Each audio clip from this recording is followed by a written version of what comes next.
Boa noite a todos. Boa noite. Que boa noite mais alegre, que bonito, que alegria vê-los na nossa casa. Muitos estudantes, trabalhadores, o público que nos acompanha, que frequenta as palestras. Seja bem-vindo você que nos acompanha através da rede social.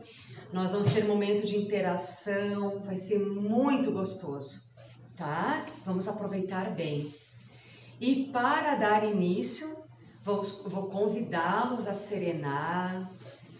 Sentem confortavelmente, convido ao público de casa a também agora sintonizar junto a nós. Nesse momento, Pai de amor e bondade, rogamos a assistência da equipe espiritual que já preparou a atividade da noite de hoje. A alegria invade os nossos corações. Que bom estarmos aqui.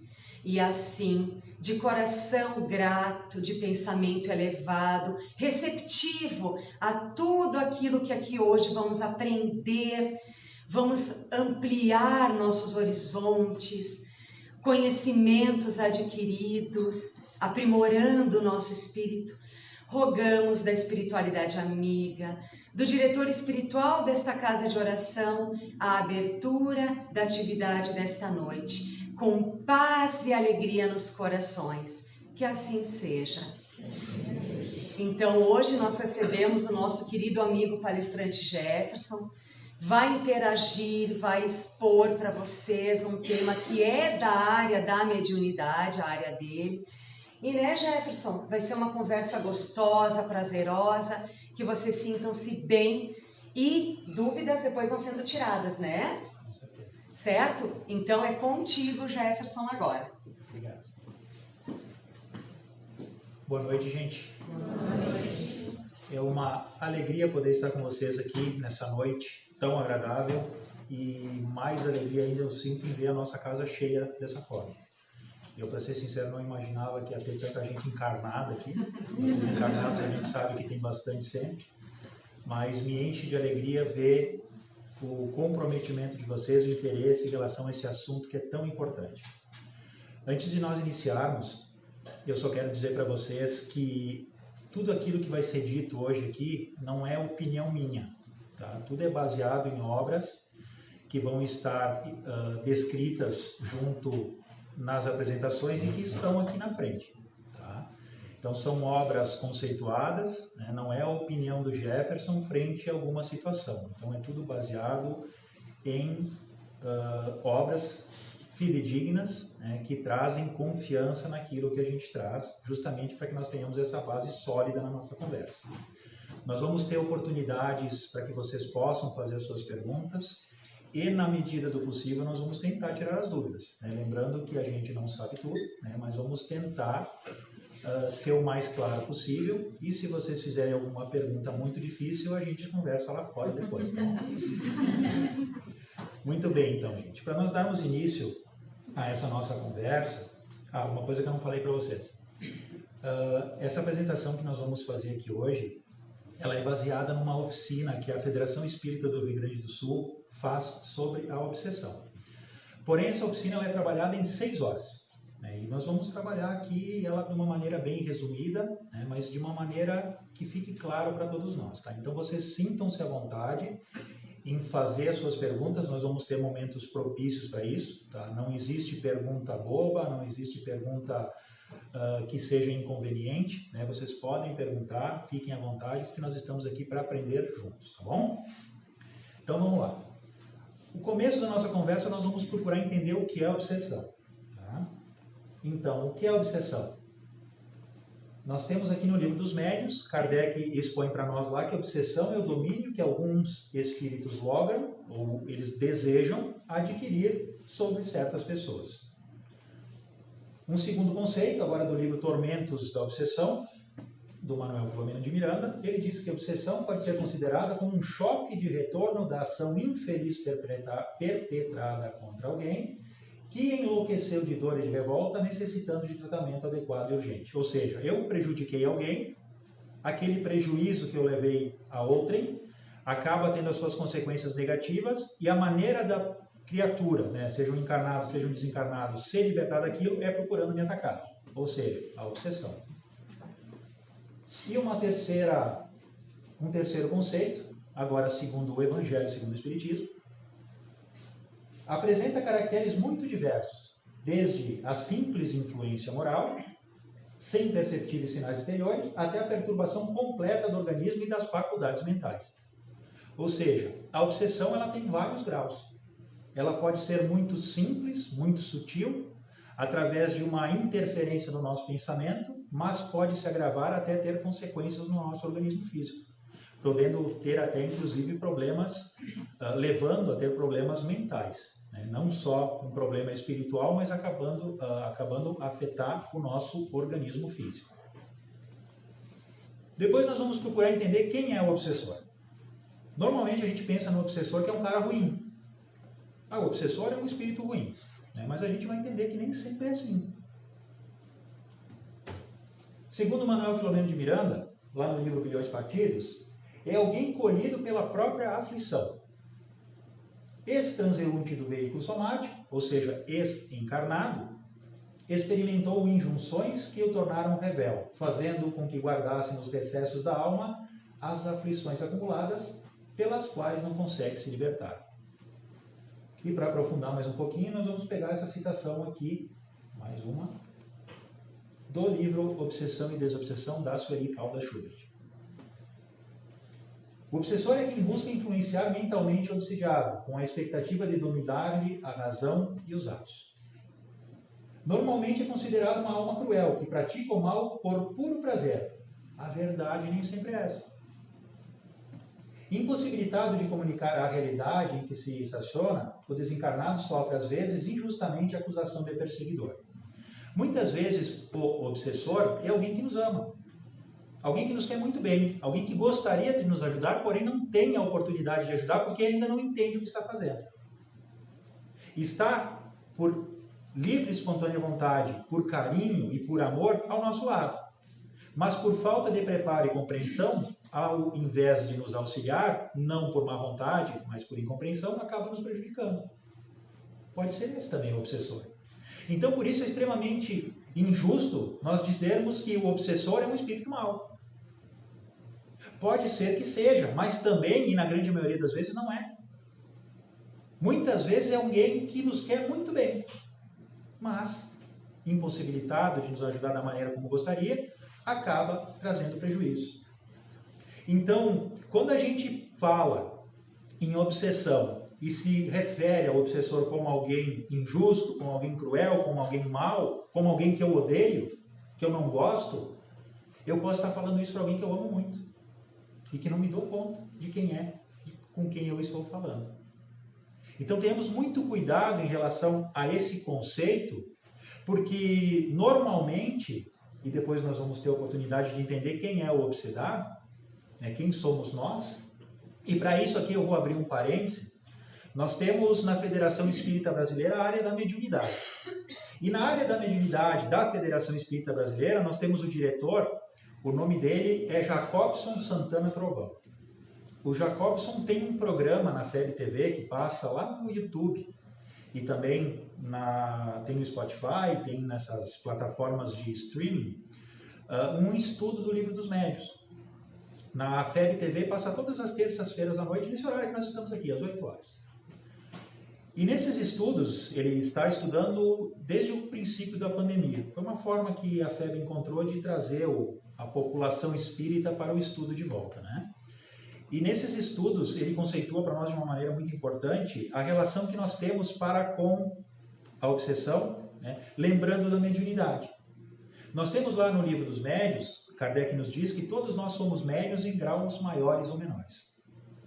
Todos nós temos a sensibilidade de notarmos, de sentirmos a influência do mundo espiritual na nossa vida. E eu faço uma pergunta para todos vocês, né?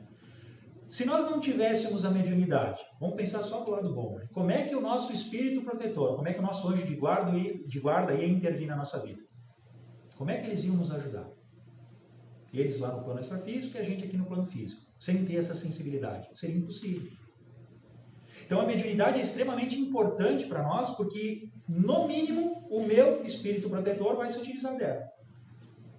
E nós, sendo médios em graus maiores ou menores, nos diz o Jacobson, é que nós somos suscetíveis à obsessão. Então todos nós iremos sofrer, hora ou outra, um processo obsessivo.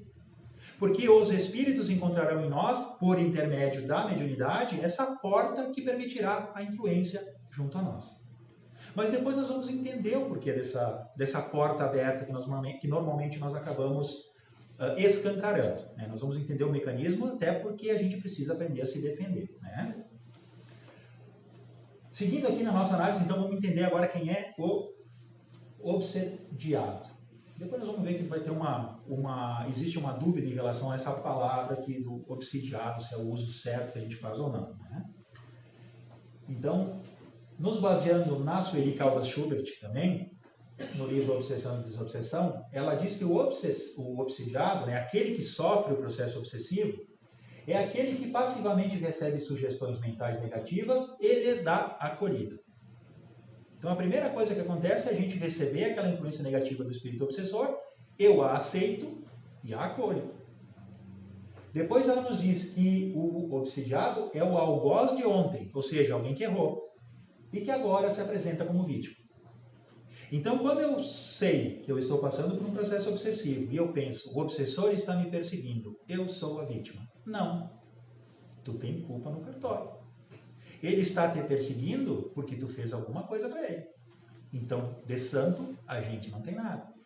É uma consequência dos nossos erros do passado. Deus permite que aconteça o processo obsessivo justamente porque nós temos esses débitos para quitarmos perante a justiça divina. E por último, comparsa de crimes que o cúmplice das sombras não quer perder. Ou seja, muitas vezes nós fomos comparsas em reencarnações passadas, o que está no plano espiritual, e os obsessores nos reencontram aqui no plano físico e não querem perder a nossa companhia e procuram nos chamar de volta ao lado deles. Sempre existe uma ligação, sempre existe algo que nos liga com esses espíritos que acabam nos obsidiando.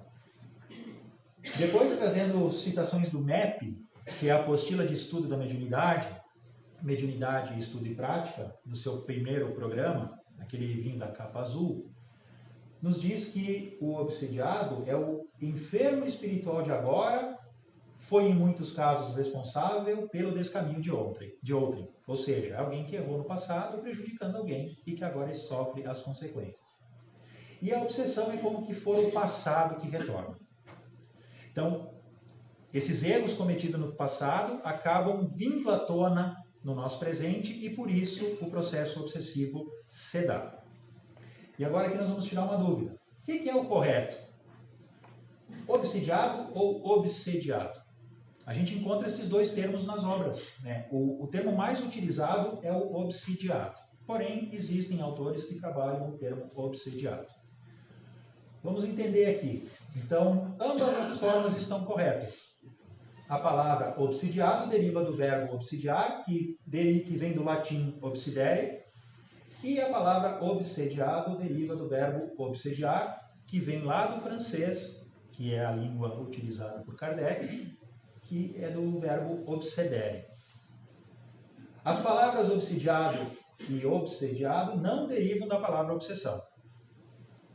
Obsessão é um substantivo e o obsidiado deriva de um verbo. Então dá para usar qualquer uma das duas sem erro algum. Tá? É só questão de ortografia para a gente entender que está correto. Tá? Aqui a gente abre o nosso primeiro campo para perguntas. Se vocês compreenderam bem o que é quem é o obsessor, quem é o obsidiado, como é que funciona a obsessão. Em relação à obsessão, como funciona, a gente não falou direitinho, mas vamos falar um pouquinho agora. A obsessão, ela acontece quando o espírito, não necessariamente o espírito, porque quando a gente estuda a obsessão aqui na doutrina espírita, a gente entende que existe obsessão de encarnado para encarnado, de encarnado para desencarnado, e a que acontece mais notadamente é a de desencarnado para os encarnados. Então eu encarnado, eu posso obsidiar a Ticiane aqui do lado, a Ticiane pode me obsedar, não estou falando que seja verdade, tá? Mas... Daqui a pouco, né? Vai saber. Eu posso obsediar um desencarnado, por exemplo, alguém, algum ente querido meu desencarna e eu não consigo desligar o meu pensamento, eu posso acabar prejudicando-o, né? Então, só para a gente ter um entendimento, como é que funciona? A gente aprende na doutrina espírita que a ligação sempre é de lá para cá, né? Então, muitas vezes as pessoas vêm à casa espírita buscando informações dos seus entes queridos, né? E seguidamente eu recebo contatos de pessoas querendo saber se é possível alguém da casa aqui, entrar em contato com o seu familiar, né? E a gente sempre costuma dizer que a ligação acontece de lá para cá. Então, quando tiver que acontecer, ela acontece de maneira automática. E um exemplo que eu costumo citar para a gente entender como é que funciona isso, imaginemos assim, que nós temos um ente querido que está internado lá no UTI do hospital, né? E a gente sabe que a UTI tem os seus horários para fazer visita. E eu chego lá no hospital, fora do horário de visita, e falo para a menina da portaria, vai lá na UTI, chama o fulano para mim, por favor, que eu preciso falar com ele. Diz para ele vir aqui. Mas ele não pode sair do UTI, ele está lá em tratamento, né? A gente não sabe o estado do nosso ente querido, né? E toda vez que eu chamo e que eu busco informação, eu posso estar tirando ele de um tratamento, de uma situação importante para que ele esteja bem. Então, nessas horas, eu posso estar obsediando o meu ente querido. Eu posso estar o prejudicando. Por isso a gente precisa ter esse entendimento e, principalmente, nós precisamos ter fé para entender que Deus sabe do carinho, do amor, do envolvimento que nós temos, e é preciso que a gente aprenda a esperar a hora certa. Porque o meu tempo e o tempo de Deus são diferentes. A gente faz a relação de tempo, né? Faz uma semana, faz um mês, faz um ano, faz uma década. Mas pro desencarnado, lá no plano espiritual, às vezes é muito rápido e ele não se dá conta desse tempo todo. E nós temos relatos diversos na literatura espírita em relação a isso. O próprio André Luiz, no livro Nosso Lar, nos relata do tempo em que ele ficou lá no nosso lar aprendendo a se relacionar com a vida nova, e quando ele retornou ao plano físico, tendo a oportunidade de reencontrar a família, tudo estava diferente porque havia passado muito, muito tempo. Mas para o André Luiz tinha sido muito rápido. A gente tem uma relação de tempo diferente. E nessas horas o que a gente precisa é ter fé, né? Confiar em Deus e saber que, mesmo que eu não tenha essas informações de maneira precisa, eu preciso confiar em Deus, entendendo que Deus faz o melhor, né? Às vezes a gente tem aquela ânsia de querer saber, de querer ter notícias, mas eu preciso ter noção de responsabilidade e entender que quando eu sou assim excessivamente, eu posso estar prejudicando, eu posso me tornar um obsessor. A gente sabe quão é ruim a gente ser obsedado. A gente ser obsediado. Por que eu vou obsediar os outros, né? Então, é um cuidado que a gente precisa ter. E o processo obsessivo se dá por essa ligação mental. Então, toda vez que eu penso excessivamente, eu acabo me ligando. E muitas vezes essa ligação não é positiva. E com o obsessor desencarnado para conosco, aqui encarnados, é da mesma forma. Normalmente o processo inicia-se com uma emissão de pensamentos. A gente tem, por exemplo, esses rádios modernos que a gente tem no carro, eles vão sintonizando as rádios de 10 em 10, né? Ou melhor dizendo, de 5 em 5. Então vamos supor assim que eu vou sintonizar a rádio Caxias, 93.5. Se eu botar lá no rádio 93.6, ele já não pega igual. Se eu botar 93.7, já vai começar a entrar uma outra emissora. Ali é a obsessão. Quando entra dois pensamentos juntos na mesma sintonia. Então o espírito começa a emitir o seu pensamento que adentra no meu e começa a trazer as suas informações. E aí entra aquela situação do eu acolher e aceitar ou eu repelir. Quando eu entro na mesma sintonia, quando eu aceito aquela vibração, aquele pensamento e o adoto por meu, eu dou o campo para que o processo obsessivo aconteça. E se eu não me cuidar, aí a coisa começa a se complicar. Nós tínhamos falado em perguntas. Tem uma? Então vamos lá. A Kátia pergunta o seguinte: um obsessor pode se utilizar do vínculo perispiritual de um reencarnante ainda no útero materno para obsidiar os pais? Não necessariamente precisa desse vínculo com a criança, com o futuro reencarnante. Quando o espírito está para reencarnar, existe uma proteção muito grande. Porque reencarnar não é fácil, gente. é um compromisso muito grande, requer um preparo imenso, e a equipe espiritual que auxilia no processo reencarnatório, e a gente tem um exemplo disso lá num dos livros do André Luiz, que fala da reencarnação do Segismundo. Eu não lembro o nome do livro, mas o missionário está aqui, está aí no meio. A gente está com o livro aqui. Então tem a reencarnação do Segismundo, em que a gente nota todo o auxílio que a equipe espiritual faz para que o processo dê certo. Não só no pré-reencarnação, mas também nos momentos ali culminantes, né? Principalmente no momento em que o espírito está vinculado ao ventre materno. Então, nessa hora, é muito difícil que os obsessores acabem se ligando a esse espírito, porque a proteção é enorme, é imensa, né? Porém, nada proíbe que exista uma ligação para com os pais. E não necessariamente essa obsessão pode só ser vinculada à criança, pode ser vinculada aos pais também, né? Lembrando que, na grande maioria das famílias, todos nós somos unidos por laços do pretérito. E estamos reunidos novamente para que venhamos juntos nos reabilitarmos perante os erros que nós cometemos.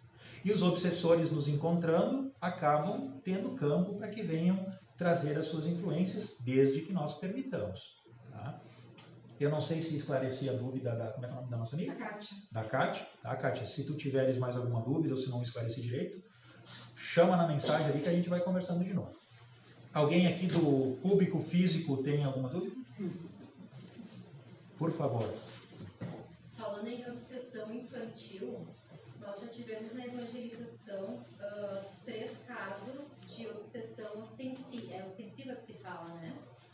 Nesses casos, as crianças, né, tiveram a ostensividade, né, dessa influência, e depois os espíritos eles acabaram na reunião mediúnica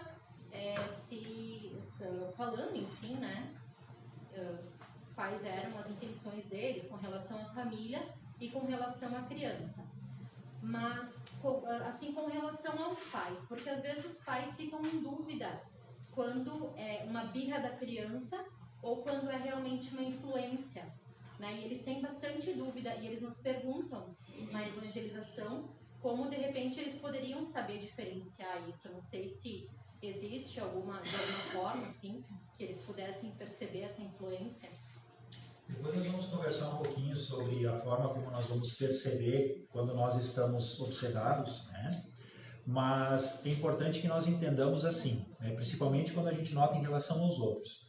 Quando existe uma troca de temperamento, uma troca de postura repentina, existe algo que nos acende o sinal de alerta, né? Então isso é para conosco mesmo também, né? Então Jefferson está tranquilo, está tudo bem, daqui a pouco, de uma hora para outra, vira no capeta, né? Então tem alguma coisa errada. O que está acontecendo comigo que eu perco o controle dessa forma sem motivo aparente? Né? Então a gente começa a analisar as coisas com um olhar mais apurado e se dá conta dessa influência que muitas vezes acaba nos atingindo.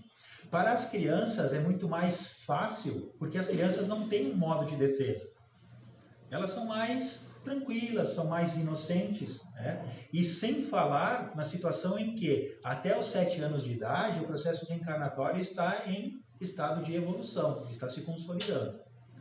Então, para as crianças até os 7 anos, elas ainda estão nos 2 campos da vida. Elas estão reencarnadas, mas têm uma sensibilidade muito grande para com a vida espiritual, para com o plano extrafísico. Então, a influência obsessiva, nessa época, ela é muito mais intensa. E como a criança não tem discernimento ainda, não consegue se defender. Não se dá conta do pensamento que lhe invade, não dá conta do direcionamento que muitas vezes recebe. É claro que existe a proteção em relação a isso também. Não imaginemos que nós estamos soltos, né, sem proteção alguma, mas é postura, melhor dizendo, é responsabilidade dos pais dar o subsídio para que a criança tenha também esse apoio, né? Nós, como genitores, como cuidadores, como educadores, como pais, nós temos essa responsabilidade de entender as dificuldades dos nossos filhos, né, de ter a paciência que é indispensável para com eles, porque normalmente, em função dessa sensibilidade das crianças, às vezes os obsessores tentam influenciar o pai e a mãe não conseguem, e aí vão lá na criança, que é mais fácil. E aí sabe que se te fazer a criança sair do sério, vai tirar o pai e a mãe do sério, pronto. Aí tá aberta as porteiras e a boiada vai se embora. Né? Então é um cuidado que a gente precisa ter. É um mecanismo que os obsessores usam. Né? Eu tento no fulano não dá, eu tento na ciclana não dá, eu vou tentar no filho dos dois. E às vezes alcançam êxito em relação a isso. Certo, gente? Cíntia, por Tem favor. uma pergunta da rede social. Tício Caleri, da Mônica. O que devemos fazer quando sentimos que o obsessor está perto? Orar e vigiar. Está lá no Evangelho. É a forma da gente quebrar a sintonia. Então, toda vez que a gente sente esse pensamento que nos povoa a mente, a primeira coisa que a gente deve fazer é uma oração. É pedir ajuda, é se concentrar. Né? Para quê? Para quebrar a sintonia. Um exemplo que a gente tem em relação a isso, eu não sei se todos vocês assistiram, mas quem não assistiu, assista o filme do Divaldo Franco. Divaldo... Como é que é o nome do filme? O Mensageiro da Paz. Lá no filme do Divaldo, eu vou contar aqui para vocês, vou estragar a surpresa de quem não viu o filme, mas no filme do Divaldo, a gente tem várias cenas em que nós temos o obsessor dele. E se vocês repararem, vocês vão se dar conta de que o obsessor sempre aparece para o Divaldo quando ele está passando por momentos difíceis. Ou seja, quando ele perde o controle, quando ele fica um pouco nervoso, quando ele fica um pouquinho mais bravo. O que isso nos denota? É a sintonia. Então, numa das circunstâncias, o Divaldo foi levar alimento para um homem, aquele homem recusou, bateu no Divaldo, eu não me lembro se ele bateu, derrubou o Divaldo, alguma coisa assim, jogou a comida de volta no Divaldo. O Divaldo perdeu o controle emocional, bem pouquinho, mas perdeu. Apareceu o obsessor. É a sintonia. Então, quando a gente mantém essa sintonia diferente da do obsessor, mais elevada, ele vai fazer o que quiser e não vai nos atingir. Não vai nos alcançar. Agora, quando a gente cai para o vibratório, pronto. Aí a influência se torna livre. Então, a oração é um santo remédio em relação a isso. Tem mais uma pergunta só. Uma obsessão pode durar a vida inteira? É uma pergunta da Fernanda. Se a obsessão pode durar a vida inteira? Pode, se a gente permitir. Se a gente permitir. Mas em relação a isso, tem um questionamento que nós costumamos fazer, que é bem importante, e que nós fazemos um paralelo em relação àqueles espíritos que praticam o mal. A gente sabe que o mal não é uma criação divina, o mal é uma criação humana. As nossas imperfeições nos levam a praticar maldade. E se questionam as criaturas em relação a esses irmãos e irmãs que praticam o mal. Será que eles vão praticar o mal durante toda a eternidade? E os benfeitores espirituais nos dizem que os espíritos, ou nós reencarnados, praticamos o mal até o momento em que a gente cansa. Porque nós cansamos de sofrer e de fazer sofrer. E nesse momento em que nós cansamos do sofrimento, nós paramos de fazer o mal porque nós nos damos conta da importância do bem na nossa vida. E em relação à obsessão é assim também. Chega um momento em que nós não aguentamos mais essa sintonia inferior e nós acabamos nos esforçando por nos libertar. Não quer dizer que o processo obsessivo seja contínuo, porque todos nós temos momentos em que a gente dá uma subidinha no... É que nem a cotação do dólar, né? Sobe, baixa, baixa, sobe. A gasolina só sobe, né? Mas o dólar dá uma baixadinha, depois sobe de novo. A gente tem esses picos para cima e para baixo da nossa sintonia, e quando a gente eleva o nosso pensamento, se quebra aquele vínculo com os obsessores. Porém, se nós teimarmos nas nossas manias de sempre, nós vamos estar com esse obsessor muito perto de nós, né? Nos acompanhando, esperando que a oportunidade da intervenção dele esteja liberada de novo. A Adri pergunta, uma pessoa desencarnada pode influenciar outra pessoa da própria família, no caso discórdia para ambos? Se um desencarnado pode influenciar um encarnado? Pode. Né? Da mesma família? Pode. Né? Por exemplo, assim, o Jefferson, eu desencarnei, né? Aí eu tenho as minhas roupas lá em casa no guarda-roupa que eu tinha vontade de dar para o fulano de tal. Né? O Jefferson pegado nas roupas dele bonitinho. Né? Aí vai lá alguém e doa para outra pessoa. Aí o Jefferson desencarnado fica bravo e vai lá influenciar a pessoa que deu a roupa dele lá. Né? porque eu não queria que fosse para aquele, eu queria que fosse para o outro. Isso acontece, gente. Não estou falando em roupa, tá? Pode ser que aconteça também, mas muitos espíritos agem assim. Então, tudo aquilo que a gente faça contra a vontade de alguém pode gerar um processo obsessivo também, né? Porque tudo aquilo que gera desgosto, né, não precisa ser necessariamente um mal praticado, mas muitas vezes um ir contra a vontade de. Né? Então, às vezes são coisas banais que muitas vezes trazem prejuízo para nós. Por favor.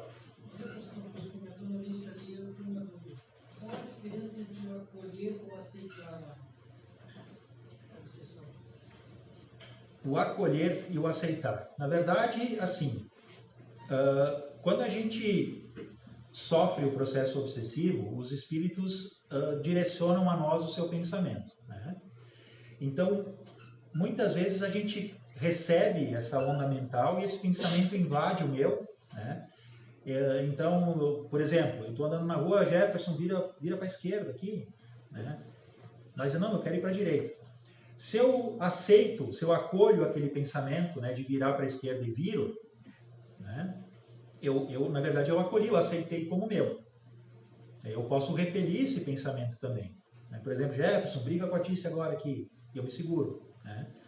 Então, a gente pode dominar esses pensamentos e eu tenho o livre-arbítrio de escolher o que é meu e o que não é, o que eu quero para mim e o que eu não quero. Porém, o obsessor sempre é chato, sempre é persistente. Então, eles vão toda hora martelando aquela ideia. Briga com a Tícia, briga com a Tícia. Ninguém manda sentar aqui do meu lado. Briga com a Tícia. Né? Até o momento em que a gente aceita aquilo como meu, porque fica martelando na nossa mente, eu acolho aquele pensamento, adoto por meu e aí eu ajo porque eu achei que era eu mesmo que estava pensando. Né? Então, esse é o acolher. Que acaba sendo um sinônimo também de aceitar, porque é algo que eu recebo. Né? Então, é uma emissão que me é ofertada, né? Eu posso aceitá-la, acolhê-la ou não. Isso depende de cada um de nós, é o uso do livre-arbítrio que a gente tem. E isso para todas as circunstâncias da vida, inclusive para tentativas de suicídio, que é o que acontece muito. Os espíritos que querem nos levar a cometer o suicídio, eles entram na nossa mente, ninguém gosta de ti, porque a tua vida não vale nada, porque tu não tem importância para ninguém. São pensamentos que entram assim na nossa mente de uma maneira tão insistente que as criaturas adotam como se fosse uma verdade íntima. E tu for conversar com alguém que tentou cometer o suicídio, isso é uma realidade que acontece em grande parte dos casos. Então, é algo que nos traz uma reflexão muito profunda em relação a essa verdade da obsessão na nossa vida. Vamos seguir adiante então, Tici? Senão a gente fica aqui até às 11h30 da noite. Sim, tem uma questão daqui, Zé. Vai, desculpa. Vamos fazer uma forma bem drástica de representar. No caso de um homicídio, um assassinato, por exemplo, poderia ser causado por causa de uma obsessão? Pode. Então, só para o pessoal de casa ouvir a pergunta. Então, se pode uma influência obsessiva nos levar a cometer um homicídio? Traduzindo para o português é isso, né? Então, assim, a gente pode ser influenciado a fazer determinada coisa. Porém, eu não sou obrigado. Então, na hora do calor, né, eu posso estar com um objeto que vá levar a isso, né? E esse espírito me inspira a ideia, né, de pegar, né, uma arma ou algum objeto, alguma coisa e fazer aquilo com a determinada pessoa. Eu posso fazer ou não. Né? Então, o espírito pode me induzir aquilo, porém a culpa não é do espírito, a culpa é minha, porque foi eu quem fez. Eu tinha a escolha de fazer ou não. Né? Por isso é importante a gente ter esse autocontrole, né? E entender que, como Jesus nos ensina, eu evito de fazer pelo outro aquilo que eu não quero para mim. E toda vez que eu faço ao outro aquilo que eu não quero para mim, é uma escolha minha. E eu vou ter que arcar com as consequências. Então pode haver o processo obsessivo que vai nos induzir a fazer algo, porém a responsabilidade sempre é minha. Certo, gente? Podemos seguir? Show de bola. Graus de obsessão. Agora a coisa começa a ficar legal. Quer dizer, já estava, né? Mas vai ficar mais.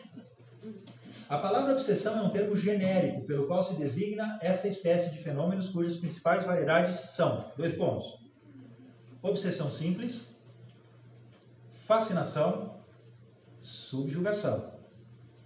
O grau de constrangimento e a natureza dos efeitos que produz marcam a diferença entre a obsessão, a fascinação e a subjugação. Essa citação encontra-se lá no Livro dos Médiuns, capítulo 23, item 237.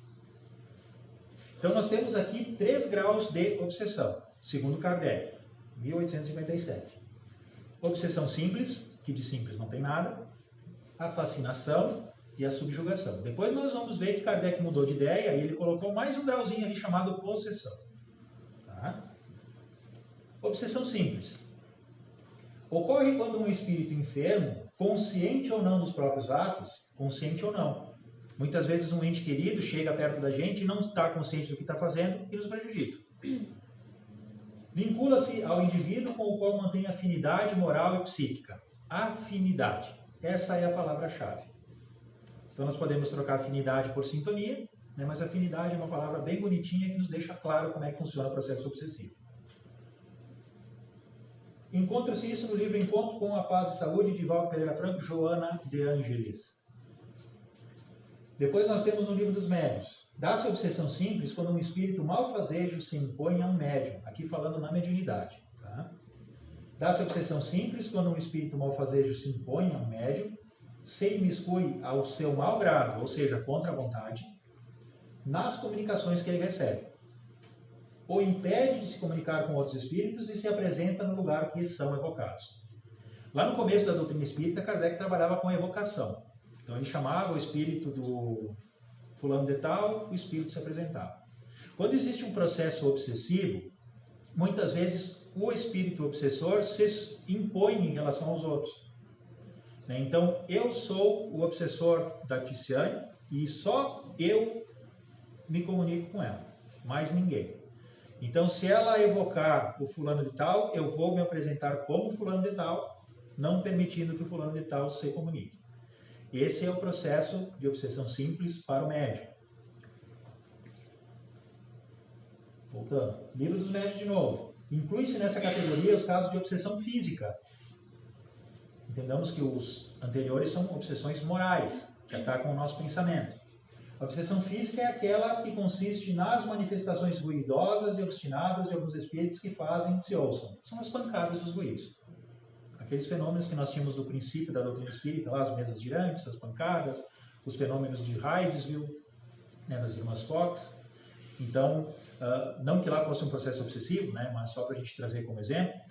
Então, muitas vezes, alguns de nós têm no seu lar ou no ambiente de trabalho situações em que os objetos se movem, estoura uma lâmpada, batidas em algum outro lugar ou outro. Né? Nem tudo isso é fenômeno físico também, tá? Não vamos ter a nossa criatividade aguçada. Mas também é possível que, através do processo obsessivo, ocorram os fenômenos físicos. E o processo de obsessão simples instala-se suavemente, quando o pensamento intruso persiste em tentativa de fixação no nosso pensamento. Então é tudo por intermédio do pensamento, buscando aquela sintonia para que a gente adote aquele pensamento como nosso. Certo? Seguindo então para a fascinação. Agora nós começamos a complicar um pouco mais o processo obsessivo. Tem consequências muito mais graves. E aqui, para os médiuns, é o processo mais complicado.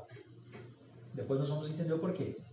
A fascinação é uma espécie de ilusão produzida, ora pela ação direta de um espírito estranho, ora por seus raciocínios capciosos, ou seja, mal intencionados.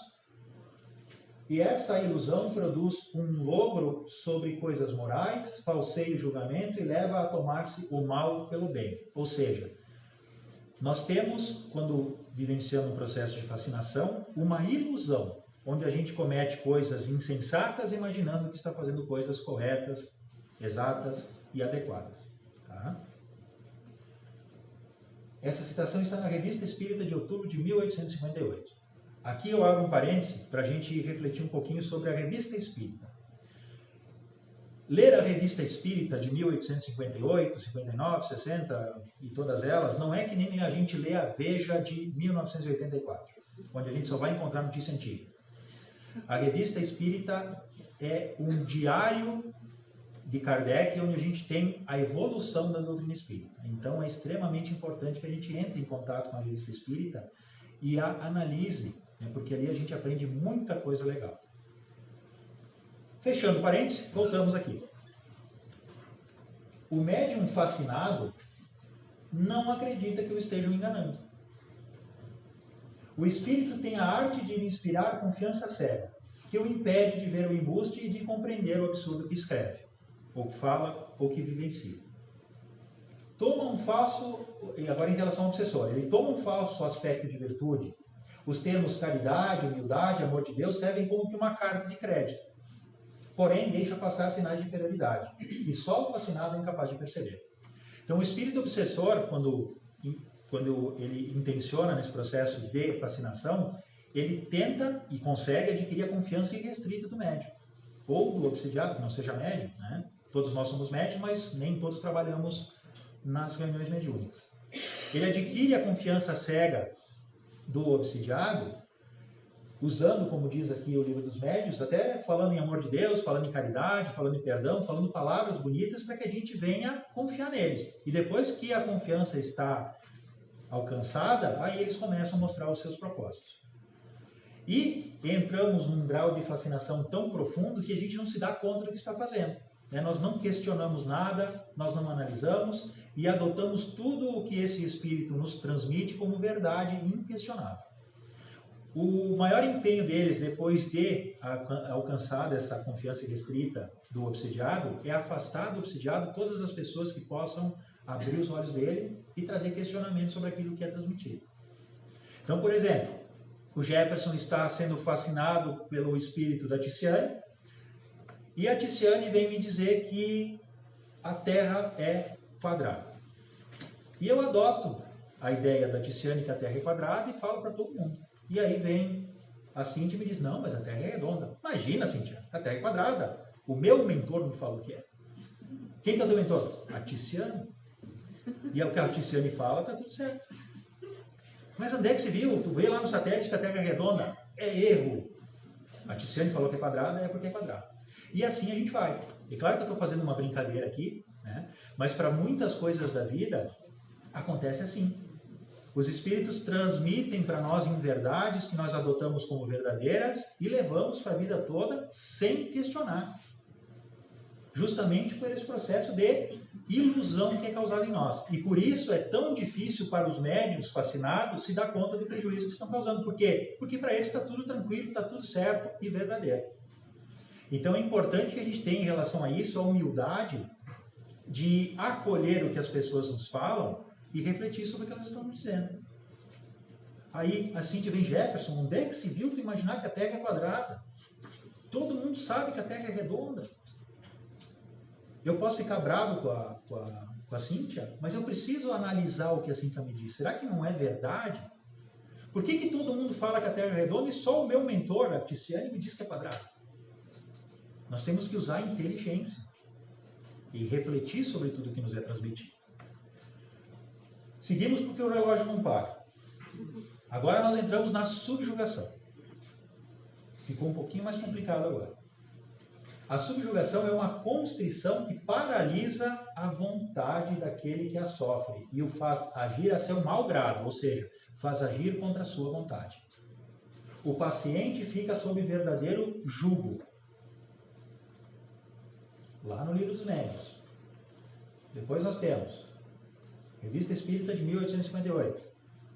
É uma ligação moral que paralisa a vontade de quem a sofre, impelindo a pessoa às mais desarrazoadas razões e, por vezes, as mais contrárias do seu próprio interesse. Pode ser moral quando o subjugado é levado a tomar resoluções muitas vezes absurdas e comprometedoras, e pode ser corporal, quando o espírito atua sobre os órgãos materiais e provoca movimentos involuntários. Em relação a essa ação corporal, Kardec nos traz lá no Livro dos Médiuns um exemplo de um rapaz que ele era levado a caminhar pela rua e quando ele encontrava uma moça, o espírito fazia ele ajoelhar e fazer declarações de amor para ela, sem nunca ter visto na vida. E ele se dava conta daquilo que ele fazia, mas não conseguia controlar.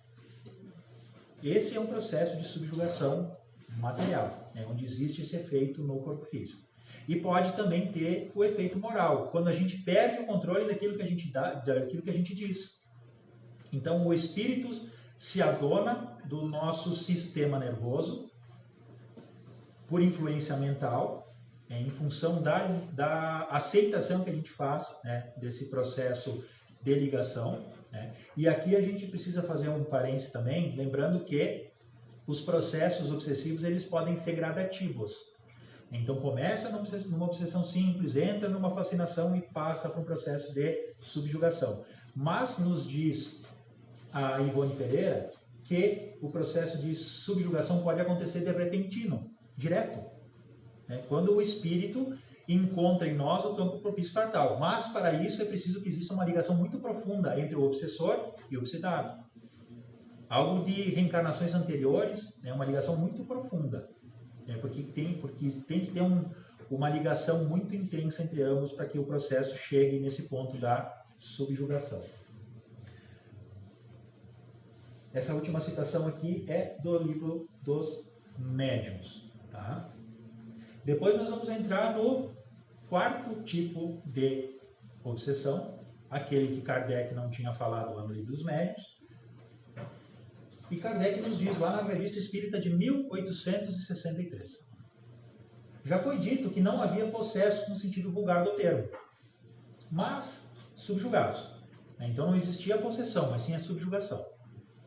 Queremos reconsiderar essa asserção, posta de maneira um tanto absoluta, já que agora nos é demonstrado que pode haver a verdadeira possessão, isto é, a substituição, embora parcial, de um espírito encarnado por um espírito errante.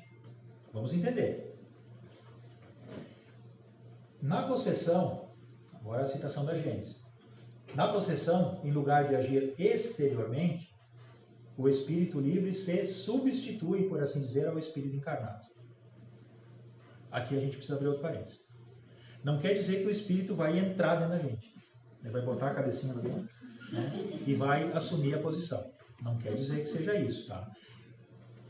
Kardec usa o termo assim, o espírito não entra na gente como a gente entra numa casa. Tá? Não é para a gente fazer esse paralelo. Tá? Então, em vez de agir exteriormente, o espírito livre se substitui, por assim dizer, ao espírito encarnado. Faz eleição de domicílio em seu corpo, sem contudo que esse o deixe definitivamente. Ou seja, o desencarnado não se desliga do corpo físico, que é da sua responsabilidade. Tá? O espírito só se liberta do corpo físico no momento da morte. A possessão é, pois, sempre temporária e intermitente. Ou seja, ela não é a longo prazo, não é contínua. Porque um espírito desencarnado não pode tomar definitivamente o lugar de um espírito encarnado. Os processos de possessão, nos diz Kardec, eles podem acontecer por influência de um espírito inferior e também por influência de um espírito superior. O espírito superior pode tomar posse de um médium para que venha agir com maior liberdade. Querem um exemplo? Eu vi 2 vezes manifestações do espírito Bezerra de Menezes por intermédio de Edivaldo Pereira Franco. Uma delas no encerramento do Congresso Espírita do Estado do Paraná de 2019, se não me falha a memória. Logo que ia começar a pandemia. A gente não sabia, mas estava para começar. O espírito de Bezerra de Menezes toma posse momentânea do instrumento físico de Edivaldo. Para quem tem uma sensibilidade maior, nota-se até alterações na fisionomia de Edivaldo, né? E aí nós temos alteração do tom de voz, alteração na gesticulação e nota-se, nesse caso, a intervenção direta do espírito de Bezerra de Menezes ali, utilizando-se de Edivaldo Pereira Franco.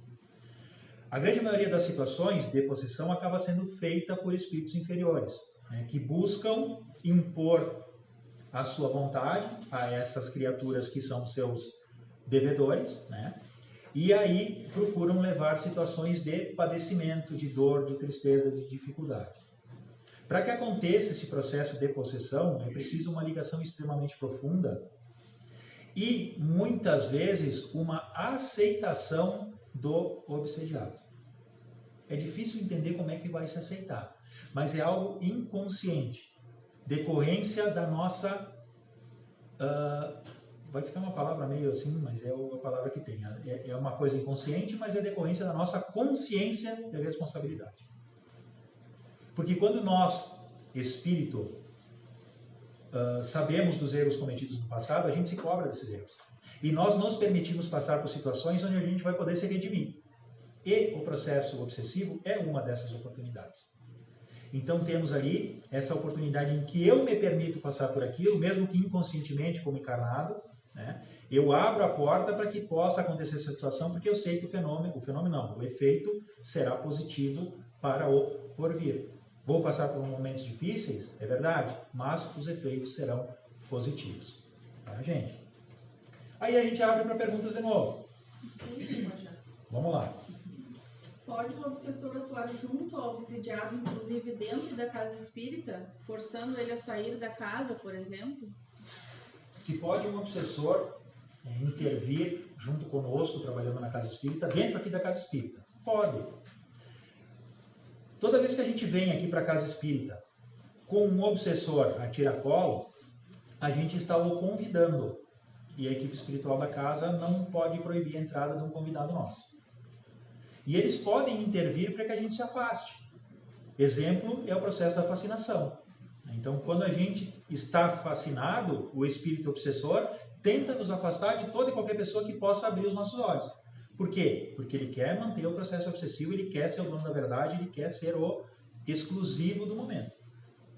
Então, é extremamente natural que aconteça isso, né? De o espírito obsessor tentar nos afastar do local onde a gente possa receber auxílio.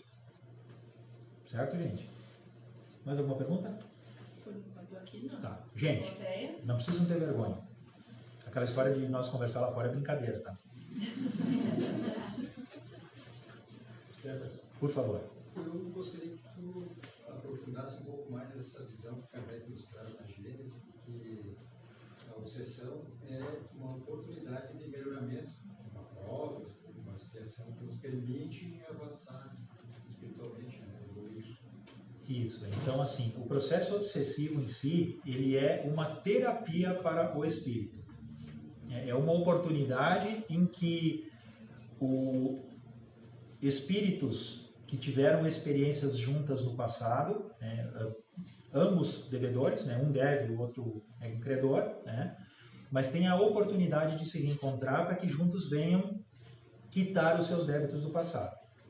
E aqui eu trago uma reflexão do Espírito Emmanuel, que me marcou muito, e que eu espero que marque todos vocês, para que a gente possa refletir um pouquinho sobre as nossas posturas.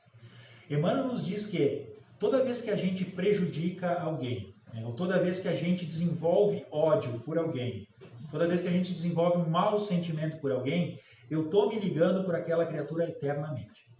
Ponto. Vocês têm noção da palavra eternamente, o que quer dizer? É para todo sempre. E aí Emmanuel explica.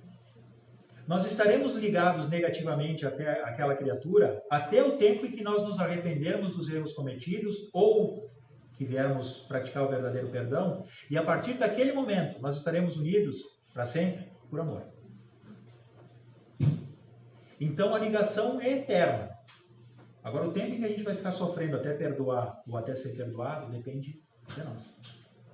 Mas é preciso que nós entendamos que a ligação é eterna. E todos os obsessores que venham nos encontrar ao longo do caminho que nós estivermos passando, são criaturas que, hora ou outra, vão ter que ser amadas por cada um de nós. Porque a ligação entre nós é eterna.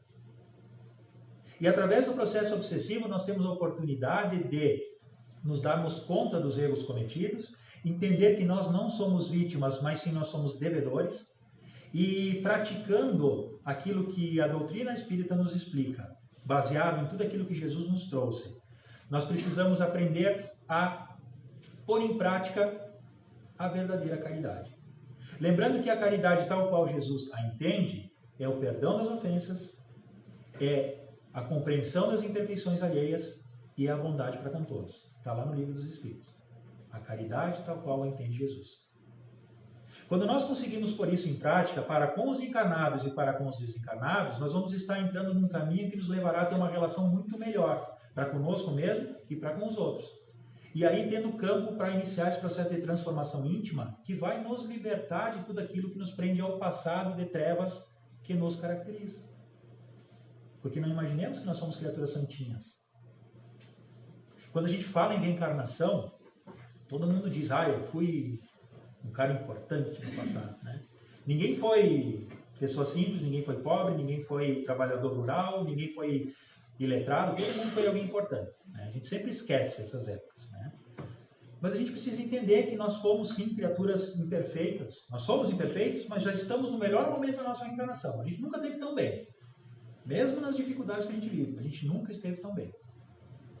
Mas temos que ter consciência de que nós somos criaturas imperfeitas e que estamos melhorando gradativamente. Mas, para continuar nesse processo de melhora, eu preciso me esforçar, porque nada acontece ao acaso. Tudo é decorrência dos meus atos. E Deus trabalha incessantemente para que nós tenhamos nos nossos caminhos as oportunidades que nos ajudam nesse propósito. Nada acontece ao acaso. Tudo chega a cada um de nós de acordo com aquilo que a gente pode oferecer e de acordo com aquilo que a gente precisa no momento. Então, as dificuldades, as dores, as desavenças, as obsessões são oportunidades que Deus nos dá de nos transformarmos para nos tornar pessoas melhores. Porém, a oportunidade em si não faz nada. O que depende e o que vai fazer a diferença é a minha postura. Eu posso adotar uma postura de vítima e me deixar levar pela maré, não aproveitando nada. Mas eu posso adotar uma postura de alguém encorajado, de alguém fortalecido, com fé e esperança, e lutar contra a dificuldade. Sabendo que eu vou cair, que eu vou ter que levantar, que eu vou levar tapa na cara, que as dificuldades vão existir, mas eu não vou desistir, porque eu sei que amanhã será melhor. E como nos disse o Chico, tudo passa. As horas boas passam, as horas difíceis passam, mas o aprendizado sempre fica. E a única coisa na vida, e quando a gente fala em vida, é a vida eterna, que não muda, é a necessidade da mudança. Nós precisamos mudar todo dia para melhor. Essa é uma coisa que a gente precisa ter gravado na nossa mente. Gente, mais alguma pergunta? Foi claro aí? Não sei se deu para esclarecer alguma coisinha? Então tá bom. A gente começa a falar quando vem, muda de assunto. Como é que a gente pode distinguir um psicopata, a atitude de um psicopata, se não sabe que ele é, de uma obsessão dessas mais graves? De uma possessão... Aí a parte de psicopata já entra mais na psicologia, né? Então, aí já foge do meu conceito ignorante de psicologia, tá? Então, se eu conheço a psicologia, não tá difícil de lembrar. Mas, assim, a gente precisa entender que alguns de nós têm suas tendências, né? Então, o psicopata é alguém que tem uma patologia que o leva a agir daquela determinada forma. Não sei se é assim o jeito certo de falar, tá? Mas é algo inconsciente. O psicopata age daquela forma sem se dar conta do que está fazendo, né? Como quem tem toque, né? Então, a pessoa que tem aquele transtorno obsessivo-compulsivo, né, de determinadas formas, age daquela forma como algo normal, né? Como a criança hiperativa, como diversos exemplos a gente pode citar aqui, né? Mas o processo obsessivo é algo que nos traz algo diferente. Existe uma mudança de conduta, de postura, de atitudes muito diferentes do normal. Então eu posso, com a experiência, com o passar do tempo, conhecendo a pessoa, entender, essa determinada pessoa é assim, né? Mas eu posso ver também que a Tiziane, de novo a Tiziane. Eu vejo que a Tiziane está... Obsessor da noite. Obsessor da noite. Eu vejo que a Tiziane não está bem hoje, né? Brincadeira, tá bem. Então a gente começa a conhecer a pessoa e nota algo diferente, né? Principalmente quem vive conosco dentro de casa. Às vezes a gente vê o filho está diferente, a esposa está diferente, o esposo está diferente. O que está acontecendo? Então, quando existem essas mudanças repentinas de humor, de temperamento, é algo que nos acende esse sinal de alerta para entender que pode estar existindo ali uma influência obsessiva. Pode. Não quer dizer necessariamente que esteja. Mas isso tem que partir muito da gente, né? A gente tentar entender o porquê disso, né? A gente botar o pé no freio, por que eu estou fazendo isso? No trânsito a gente é muito obsedado, né? Então o cara fecha a nossa frente, a gente já fala um monte de coisa, já sai acelerando, freia, buzina, né? Por que eu ajo assim? O que está acontecendo? Eu preciso ter um controle diferente. Se eu deixo, se eu assumo, se eu me permito receber todas as influências e fazer o que os espíritos que estão à minha volta pretendem fazer, eu viro uma marionete.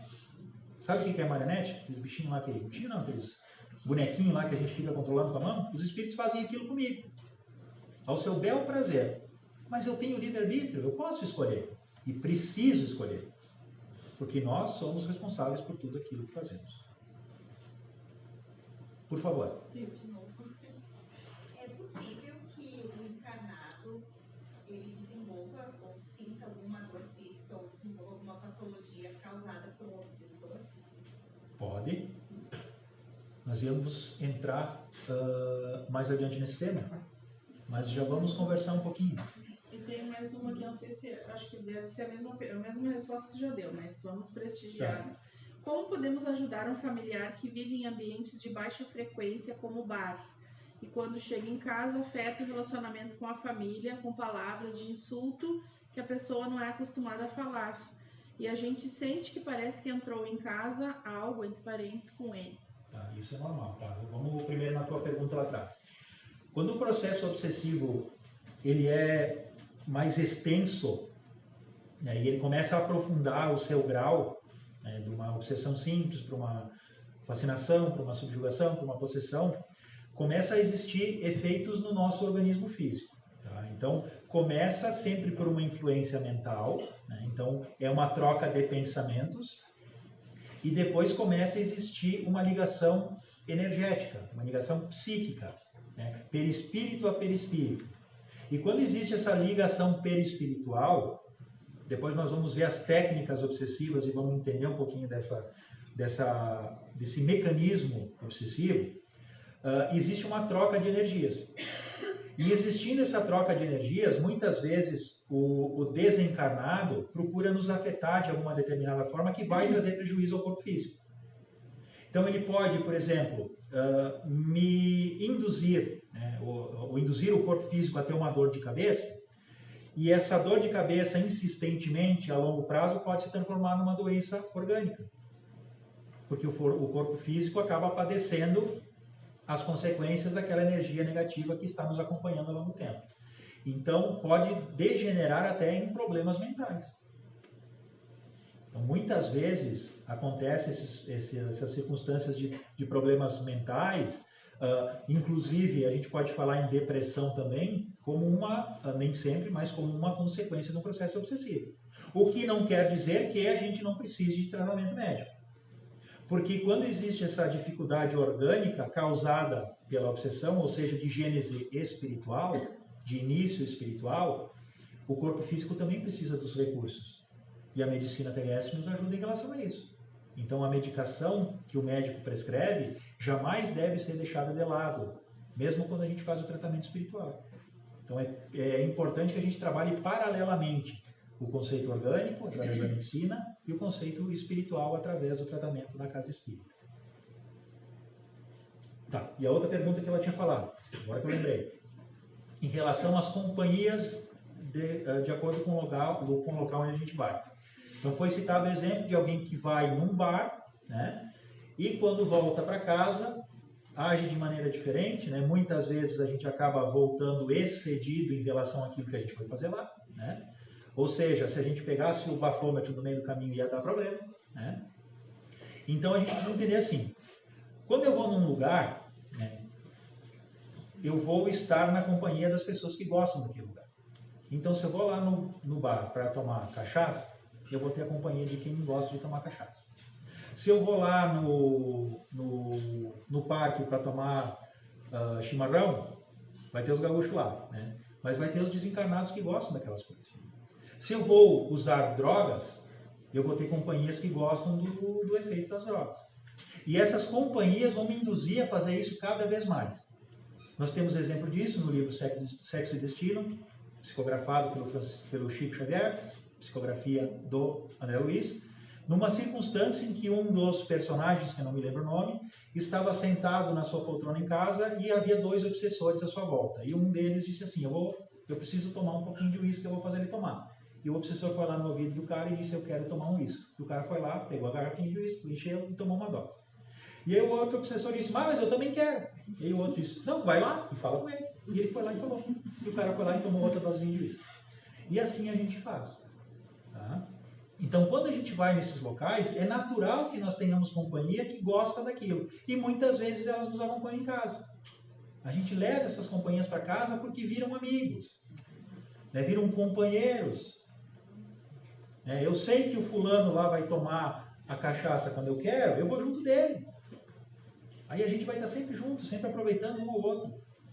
E quando a gente chega na nossa casa com essas companhias, a gente pode agir de maneira diferente. Estamos levando aquela negatividade toda para dentro da nossa casa. E dependendo do ambiente que a gente encontra ali, a situação só piora. Nós temos um ambiente de tranquilidade, de serenidade, a tendência é que esse obsessor não se sinta bem ali e vá embora. Mas se ele acha um ambiente propício à sua má intenção, aí eles ficam e se adonam da circunstância. Mas é bem natural que aconteça. E ela pergunta como podemos ajudar. Prece, né? Prece. As orações são um santo remédio. Como é que a gente pode ajudar? É difícil? É difícil. Porque o efeito não é imediato. Mas a gente precisa ter confiança. Então as orações, né, uma conversa sadia, né, tentando explicar o que acontece, tentando conscientizar a pessoa do prejuízo que traz para si próprio. Não quer dizer que a gente não precisa se divertir com os nossos amigos, não quer dizer que a gente tem que ficar trancado em casa o dia inteiro. O que importa é a gente escolher lugares adequados àquilo que a gente quer para nós.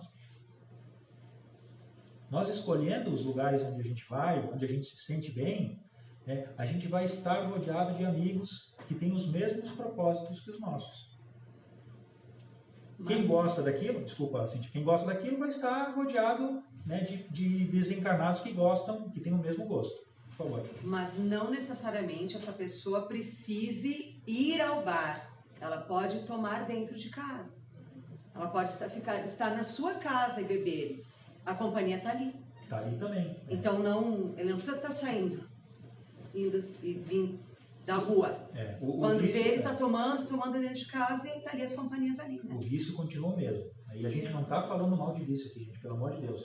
Nós entendemos que o vício é algo... acaba sendo como uma doença, né? Porque tem as suas consequências físicas também. E muito mais do que repreensão, é preciso compreensão. São pessoas que precisam da nossa ajuda e do nosso carinho. Né? Porque é difícil se libertar de algo que quando se cria uma dependência. E o organismo padece essa abstinência daquelas substâncias que nós estamos acostumados a absorver diariamente. E é algo extremamente difícil. Por isso, nós precisamos ser carinhosos, ser atenciosos, compreensivos, mas não desistir, porque a luta é extremamente difícil. Para quem acompanha, para quem está vivenciando, para a família toda. Nós temos o pessoal do Apoio Fraterno, que trabalha muito aqui na nossa cidade em relação aos dependentes químicos, e eles trabalham paralelamente a família e os viciados, porque é preciso trabalhar ambos os lados. Não adianta a gente apoiar a pessoa que tem o vício e a família não dá o apoio, porque não entende o que está acontecendo. É preciso trabalhar com todo mundo junto para que todos sigam o mesmo propósito. E aí sim a gente consegue se ajudar. Mais alguma pergunta, gente? Não. Muito bem. Então vamos lá para a última parte da nossa apresentação. Técnicas obsessivas. Agora nós vamos entender o que os obsessores fazem para nos amarrar. Persuasão. É usada tanto na forma de sugestões mentais como em meio ao processo mediúnico. Então essa forma da persuasão é tentar convencer. Então os espíritos obsessores tentam nos induzir telepaticamente para que nós venhamos adotar as suas ideias como verdadeiras. Isso pode acontecer no nosso dia a dia, como também pode acontecer nas reuniões mediúnicas. Influenciação telepática. Presente em quase todos os processos obsessivos por uma influenciação sutil através do pensamento. Então, por transmissão de pensamentos, espíritos adentram a nossa mente, povoam os nossos pensamentos insistentemente, até que nós venhamos adotá-los por verdadeiros. Hipnotismo. Surge como uma fase mais adiantada da influenciação telepática, comparecendo também certo envolvimento magnético, proporcional à intensidade do domínio obsedante. Então, os espíritos obsessores se utilizam da hipnose através de indução magnética, a fim de que venham nos como diz a palavra, nos hipnotizar, né? Nos tirar do estado de consciência. Né? E assim eles acabam adotando, né? Melhor dizendo, não adotando, eles acabam implementando esse processo obsessivo. Outra técnica obsessiva é a soldadura perispirítica. Esse é um nome complicado. Mas é a justaposição do agente, ou seja, do obsessor, ao paciente, ou seja, ao obsediado.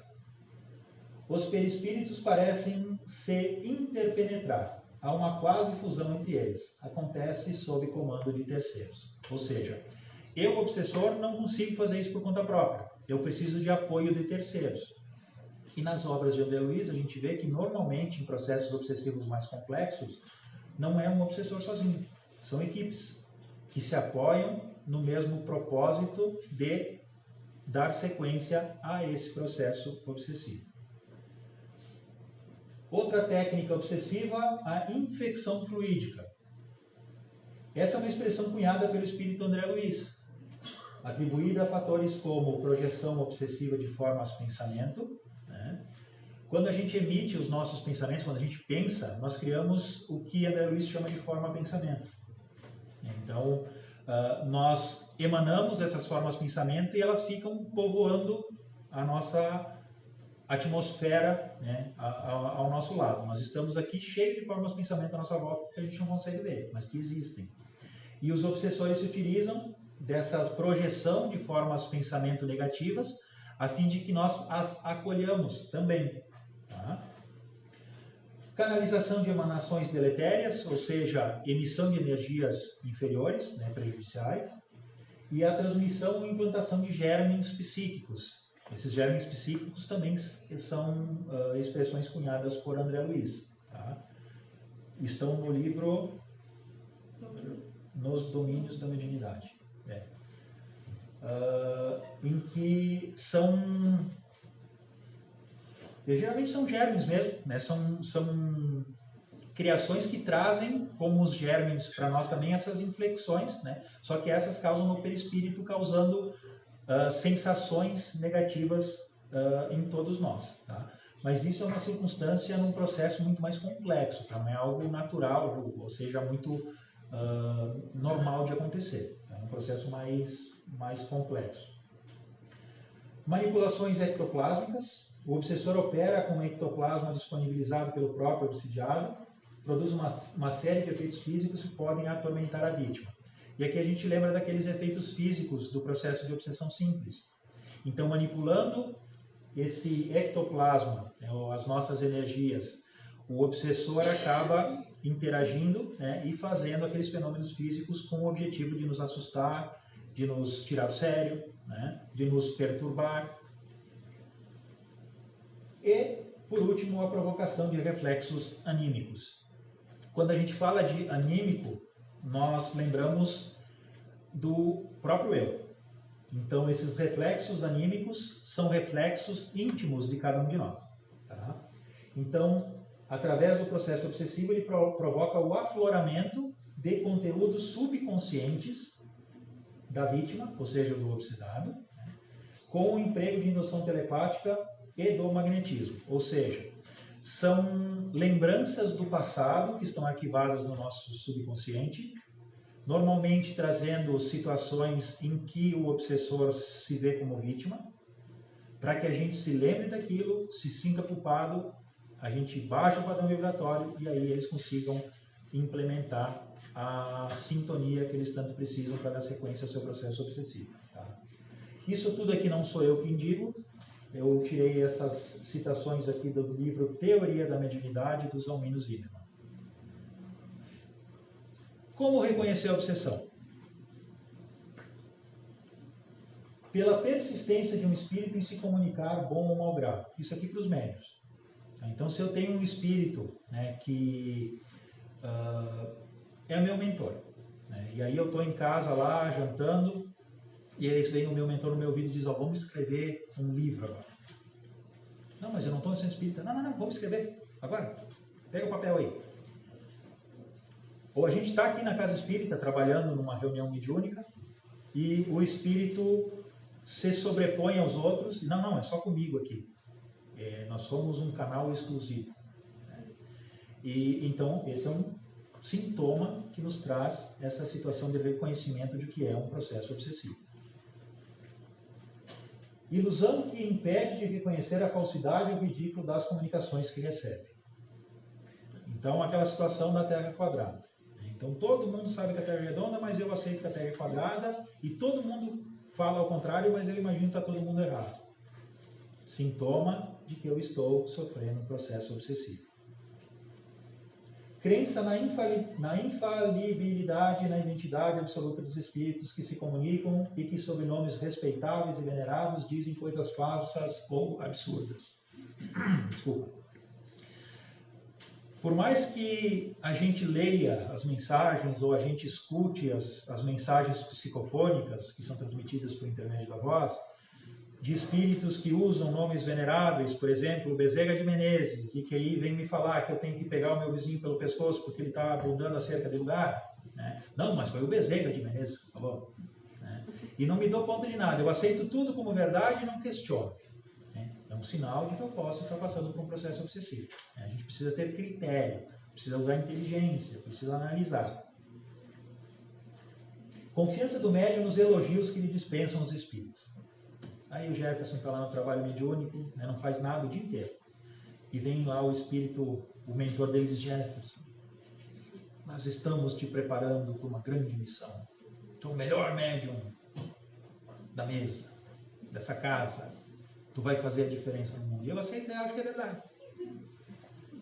E eu adoro ele. Não, e é verdade, eu sou o melhor médium. Não, o espírito lá falou, meu mentor não falou. Estou falando sério. No caso, o mentor sou eu. Não, isso aí.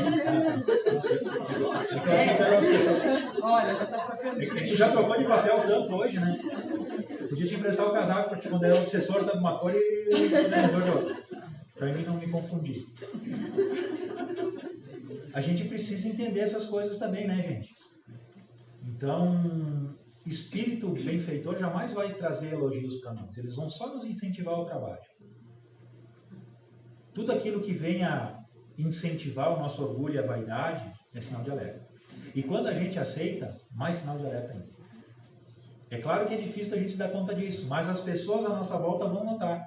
E a gente precisa ter a humildade de aprender a ouvir o que as pessoas nos dizem. Aí a Tícia vai falar, imagina que tu é o melhor médium. Eu vou ficar bravo com a Tícia, claro, né? Ela é invejosa. Não falou para ela. É assim que a gente age normalmente. Nós nos milindramos com o que as pessoas nos falam. Porque a gente sobe nas tamancas, deixa o orgulho tomar conta e se perde. E nós temos o livro do André Luiz, Os Mensageiros, que seria bom que todos nós lêssemos para a gente ver como tem espírito que veio aqui ao plano físico para ser médium e faliu. Situações que são bem importantes a gente refletir para que nós não venhamos cometer os mesmos erros. Disposição para se afastar das pessoas que podem emitir opiniões aproveitáveis. E a Tícia me fala que eu não sou o melhor médium, eu me afasto dela. Porque eu acho que a Tícia é invejosa. Porque eu acho que a Tícia está querendo me diminuir. Porque eu acho que a Tícia não está enxergando as coisas direito. Só eu sou certo. Os outros estão errados. Isso é um sinal de que eu posso estar passando por um processo obsessivo. Tomar a mal a crítica das comunicações que recebe. Eu recebo uma psicografia, a coisa mais linda do mundo, mas não fala nada. 45 páginas que a gente podia ler em 2 segundos, se fosse tirar as coisas boas que tem lá dentro. A multiplicidade das palavras que não dizem nada. Aí alguém do grupo lá vê, mas essa tua mensagem não fala nada. É um monte de palavras aí que não tem nexo. E aí a gente fica bravo. Não, estão me perseguindo. Porque as pessoas não entendem o pensamento do meu mentor. Então são coisas que a gente precisa analisar, né? E ver a fundo com critério. Porque quando a gente faz uma crítica, e aqui a gente precisa entender a crítica como um sinônimo de análise. Eu não estou criticando a Ticiane, eu estou criticando a mensagem que a Ticiane recebeu. A Ticiane é um instrumento. Não foi a Ticiane que escreveu a mensagem, ela só recebeu a mensagem. Quem escreveu a mensagem foi um espírito. Mas eu também não estou criticando o espírito, eu estou criticando a mensagem que o espírito escreveu. Mesma coisa a gente fazer uma crítica de um filme. A gente vê lá os filmes, quando faz o lançamento, as pessoas, os especialistas fazem as suas críticas. Alguns gostam, outros não. As pessoas não estão criticando o autor do filme, não estão criticando o diretor, não estão criticando os atores. Estão criticando a obra. Estão analisando a obra e dando o seu parecer. Não tem nada de errado. Eu não preciso ficar bravo com fulano porque ele não gostou do que eu fiz. E eu vou ser um amigo dele da mesma forma. O que ele não gostou foi do meu trabalho. Ou se ele gostou foi do meu trabalho, não do que do eu, né? do personagem, do indivíduo. Nós precisamos levar essas críticas, essas análises, não para o lado pessoal, né? Mas para o lado do crescimento daquilo que eu faço. Então, não levar para o coração, levar para a consciência, como uma oportunidade de aprender. Necessidade incessante e inoportuna de escrever. Isso nós já falamos antes também, né? Eu estou lá dormindo às 4 horas da manhã, eu acordo com aquela vontade de fazer uma psicografia. Aí o meu espírito mentor me falou que eu tenho que acordar às 3 horas da madrugada porque é o horário mais calmo para a gente fazer e escrever a nossa obra. E a gente não se dá conta daquilo que está fazendo. Nós precisamos ter esse entendimento. Tudo tem a sua hora e tudo tem o seu lugar. O lugar de receber psicografia, de trabalhar a mediunidade é dentro da casa espírita, pelo ambiente. Da mesma forma que eu, médico, não vou fazer cirurgia lá no porão da minha casa, quando eu vou fazer no hospital, porque o hospital é um ambiente adequado para aquilo. A mediunidade deve ser trabalhada dentro da casa espírita. Constrangimento físico qualquer dominando-lhe a vontade. Se eu acabo perdendo o controle daquilo que eu faço, aí é certo que eu estou passando por um processo obsessivo. Se eu faço coisas que me fazem passar vergonha e não consigo me controlar, eu estou passando por um processo obsessivo. Rumores e desordens persistentes ao redor do médium, sendo ele de tudo a causa ou objeto. Se lá em casa tem uma bateção de porta, cai copo, estoura lâmpada, abre janela, um monte de barulho que eu não consigo entender, a gente pode começar a analisar, ver se realmente acontece isso, porque nem todo barulho dentro de casa é um fenômeno mediúnico, né?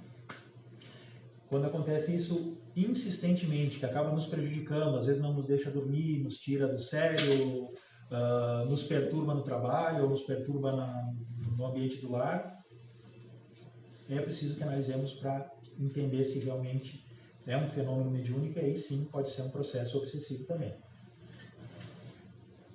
E aí a gente entra na terapêutica. Como é que a gente faz para melhorar? Vocês vão ver que é bem complexo.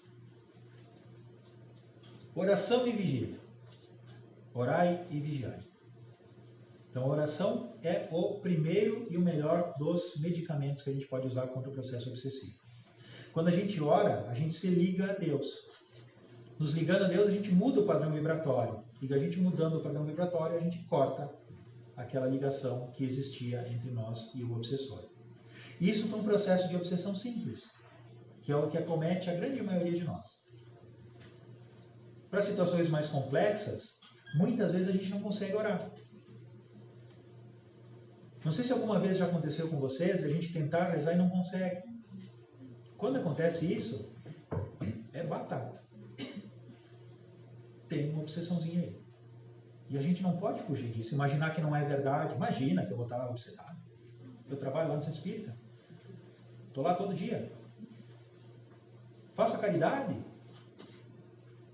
Eu ajudo as pessoas. Falo. Mando mensagem todo dia no WhatsApp. Quem é que vai me obsedar? Acontece com todo mundo. Todos nós somos médios. E não tem nada de errado em passar por um processo obsessivo. É natural. Todos nós somos devedores. Entendendo que a obsessão é uma oportunidade de aprender, aprendamos as boas lições que ela nos oferece. Conduta moral. Aí a gente traz o exemplo do Divaldo, lá no filme dele. Quando a gente faz o bem, a gente convence o obsessor de que ele está errado e não nós. Que ele não precisa me perseguir porque eu já mudei. Aquele obsessor do Divaldo mudou a sua opinião quando o Divaldo acolheu nos seus braços, como filha, a mãezinha dele reencarnada. E disse, tu vai acolher ela mesmo? Vou, vai ser minha filha. O Divaldo fala. Vou acolher ela como minha filha. E a partir daquele momento o obsessor foi embora. Desistiu dos seus propósitos porque viu que Divaldo era um bom coração. É um bom coração. Quando a gente trabalha no bem, quando a gente ajuda, quando a gente faz o nosso melhor, a gente consegue transformar também as pessoas à nossa volta. Os obsessores também que podem nos perseguir. A gente convence eles de que as coisas podem ser diferentes, de que nós somos hoje criaturas diferentes. A autocura. Aqui é a parte mais difícil do processo. A gente precisa estar consciente de que eu preciso me curar. É que nem aquela história da gente ir no médico e o médico nos dá um tratamento. Ó, tu vai tomar um comprimido umas 8, umas 9, umas 10, umas 11, outro meio-dia, né? E aí a gente sai com aquela receita e nem vai na farmácia. Aí não vou tomar esse remédio. O médico que toma. Aí depois eu não fico bom, fico bravo com o médico. Ah, ele me mandou tomar 50 remédios, bem capaz que eu vou tomar isso e não melhorei. Mas a culpa é minha ou a culpa é do médico? Eu preciso entender que se eu busquei ajuda, eu preciso fazer o que a ajuda me pediu para fazer. Se eu estou passando por um processo obsessivo e eu quero me curar, eu preciso fazer o possível para que a cura aconteça. Não vai ser por conta própria que o obsessor vai cansar de estar à minha procura ou vai cansar de me influenciar. Quanto mais oportunidade eu der para ele, mais ele vai me judiar. Porque é o que ele quer. Mas eu posso me curar. É a autocura. A oração, mudança de sintonia, as boas atitudes, a caridade, o amor ao próximo, tudo aquilo que eu faça em nome do bem é uma oportunidade de autocura. E nós precisamos estar conscientes disso. Atendimento fraterno. Aqui na casa nós temos o atendimento fraterno aberto para todos nós. Quando a gente está passando por situação difícil, venhamos aqui conversar com o pessoal vai nos ouvir, vai nos aconselhar, e é uma oportunidade de nós começarmos esse processo de cura da obsessão também. Os passes. O passe tem um efeito magnífico tanto para o obsessor quanto para o obsediado. Ambos precisam de ajuda, né? E no passe, ambos são auxiliados. A exposição doutrinária. Quando a gente vem aqui na Casa Espírita prestar atenção no que a gente está ouvindo. Na verdade, a parte mais importante do trabalho que a gente faz aqui na Casa Espírita é a exposição doutrinária. Porque é nesse momento, nesses 30 minutinhos que a gente está aqui concentrado, que a equipe espiritual atua em benefício de todos nós. Muito mais do que no passe. A gente recebe uma infinidade de bênçãos que nós não nos damos conta. Mas é preciso que a gente esteja concentrado naquilo que a gente está fazendo aqui, prestando atenção naquilo que nos é dito, refletindo sobre as reflexões que são trazidas, mantendo a concentração com o pensamento focado aqui dentro, porque muitas vezes a gente está aqui sentado e pensando na morte da bezerra lá fora, né? Então, quando a gente age assim, estamos desperdiçando a oportunidade que nós temos de estar aqui recebendo auxílio. É importante que nós estejamos focados no que nós viemos fazer aqui dentro. O Evangelho no Lar é uma importante ferramenta de auxílio para nós mesmos. Mas aí a gente vai abrir aqui um parênteses para falar sobre o Evangelho no Lar, né? Porque não adianta eu marcar o Evangelho no Lar para terça-feira às 8 horas da noite. E aí, na terça-feira até às 19h59, eu estou quebrando o pau com todo mundo em volta de casa. Estão brincando, discutindo lá, o Evangelho agora. E a gente senta lá, respira fundo. Senhor, obrigado pela oportunidade de estar fazendo o Evangelho no Lar aqui. E a gente acha que os benfeitores vão estar lá nos ajudando. Será que vai ter algum benfeitor lá assistindo nossas brigas, lá, as nossas discussões e tudo aquilo de errado que a gente está fazendo ali? Eles vão embora. Não vai ter ninguém ali de espírito benfeitor para nos ajudar, porque a gente não se ajuda. Então, se eu marquei o Evangelho do Lar lá para terça-feira, às 8 horas da noite, eu vou fazer o esforço, mesmo que eu esteja sozinho, de acerenar o meu pensamento pelo menos 1 hora antes. De estar mais tranquilo, de evitar discussões, de falar mais baixinho. Se eu conseguir ler alguma coisa mais assim para me dar uma concentração mais edificante, alguns minutos antes vai ajudar um monte.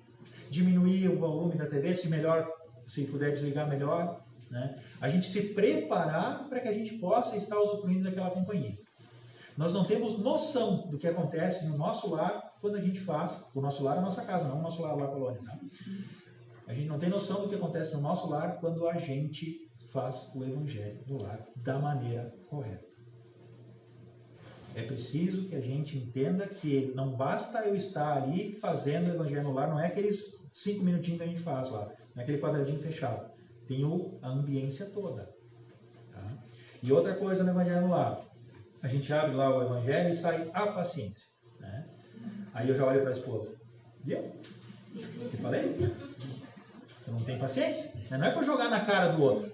É para cada um analisar o que está dizendo. O que aquilo ali quer dizer para si mesmo. Se é para agir assim, se é para ficar jogando na cara do outro, é melhor a gente botar um espelho na frente e olhar para si mesmo. Viu? Te falei. É uma oportunidade de refletir e não de jogar na cara dos outros. Ninguém está ali para se acusar, está todo mundo para aprender junto. E a lição não é para a esposa, não é para o filho, não é para o pai, não é para a mãe. É para cada um daqueles que estão ali. E se o Evangelho cai toda semana na paciência, por exemplo, não basta trocar o Evangelho, porque ele não está viciado. É tu que recebeu a mensagem que tu está mais precisando. Então são reflexões que a gente precisa fazer. Eu sei porque lá em casa eu já tentei fazer isso. Tá? Caridade. Já falamos bastante da caridade. Fora da caridade não há salvação. E aqui a gente não está falando do centro espírita lá no centro, tá? A gente está falando da caridade em si. Nós precisamos aprender a fazer a caridade de maneira verdadeira, lembrando que a caridade tal qual entende Jesus é a benevolência para com todos, é o perdão das ofensas e a indulgência. Indulgência para com as imperfeições alheias. Fazendo isso, nós acabamos também, pegando o exemplo do Divaldo de novo, mostrando para os obsessores que a gente mudou. E que não há mais motivo para eles estarem nos perseguindo. Porque nós somos outra pessoa. Porque nós somos outra criatura. E eles também podem ser.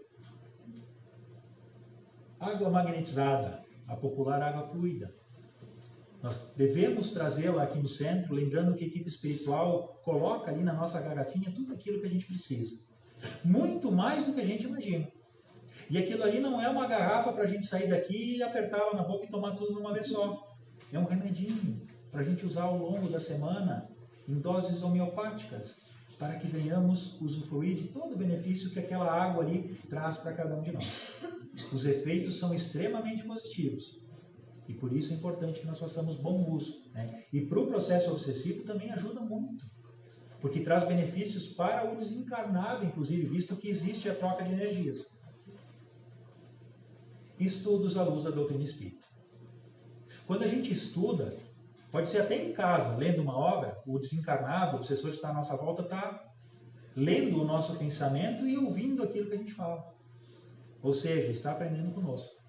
E lembrando o ditado aquele que diz que água mole em pedra dura, tanto bate até que fura, a gente acaba educando também. Por isso, as leituras, o estudo fazem essa diferença positiva nos processos obsessivos. Até porque o desencarnado irá se dar conta do que está fazendo.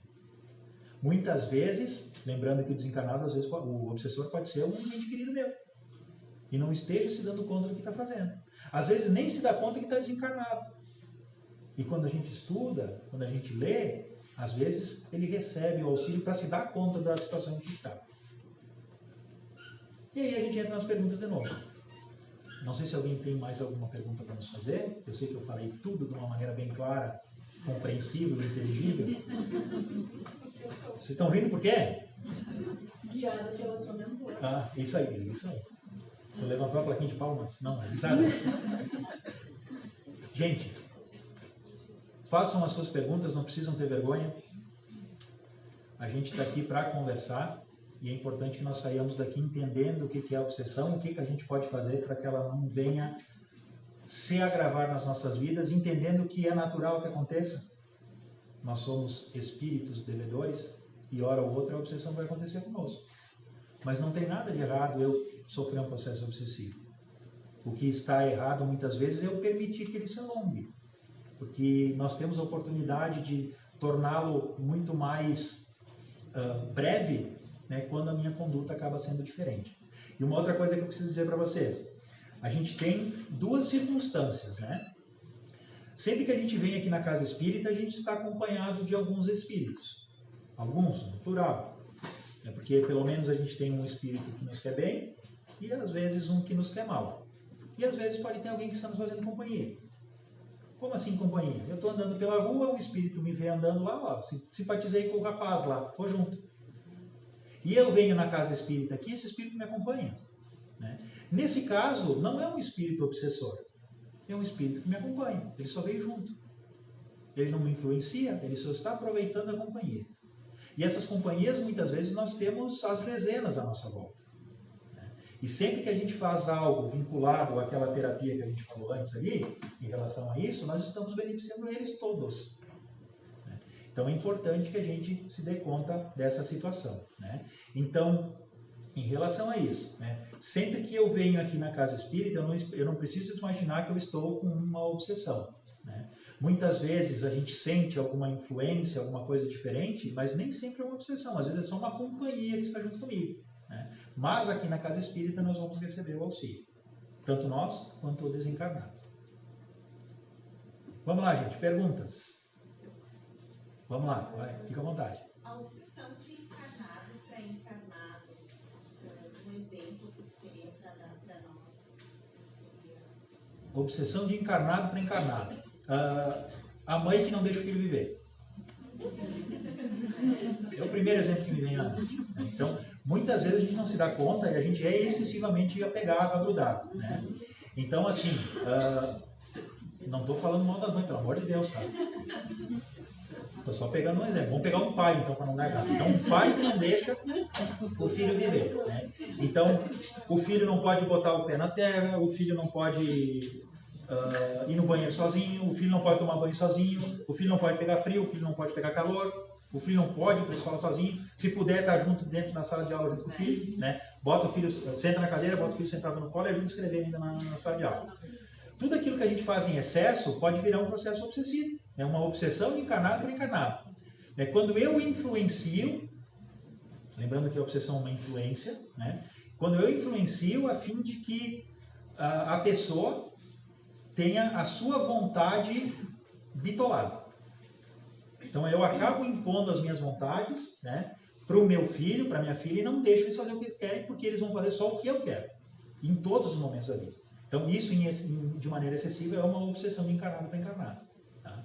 Pode ser de um amigo para o outro amigo, de um tio para um sobrinho, do vô para a avó, da avó para o neto. Isso não quer dizer. É tudo aquilo que a gente faz em excesso em relação a alguém pode ser uma obsessão. O ciúme entre os casais? O ciúme. O ciúme é uma forma de obsessão. O ciúme é natural, mas quando ele é excessivo, é uma obsessão. Por favor. Eu ia dizer, mas tu é curiosa, né, tio? Brincadeira. Quer sentar aqui na frente para todo mundo ver?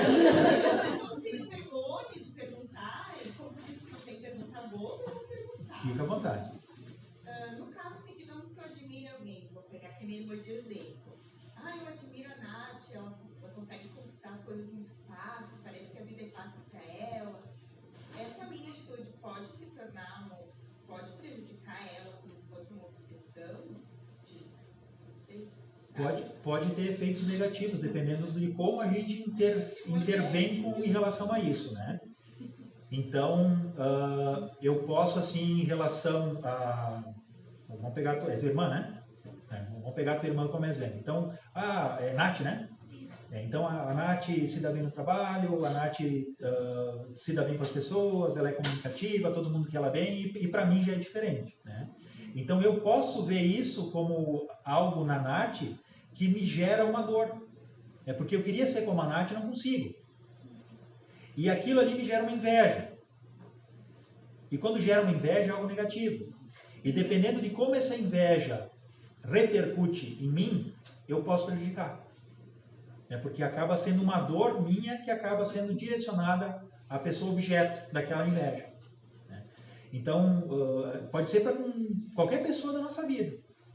Quando a gente não consegue lidar com aquilo que a gente vê no outro, e aquela coisa me gera um sentimento inferior, eu preciso ter cuidado, porque eu posso gerar um efeito negativo. Não necessariamente uma obsessão, mas eu posso gerar um efeito negativo pela energia inferior que eu acabo emanando em direção à pessoa. Mais ou menos claro? Tu quer perguntar mais? Fica à vontade, tá? Depois eu te dou os 10 pila lá fora. Como é que ela vai começar a estudar na casa, né, Mariana? Ela disse que vai começar. Sim, com nós ainda.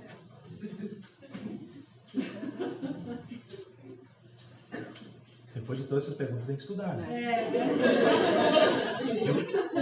Eu vi que tu é bem curiosa, tu deve ter bastante dúvida aí que não tem... Depois que eu falei, ela vai parar de fazer as perguntas, mas então se tu tem pergunta, tu precisa aprender, né? Então o grupo de estudo vai te fazer bem. Gente, podem perguntar. O que tu quer perguntar, Cíntia? Não, nada. Nada? Tá tudo bem. Por favor.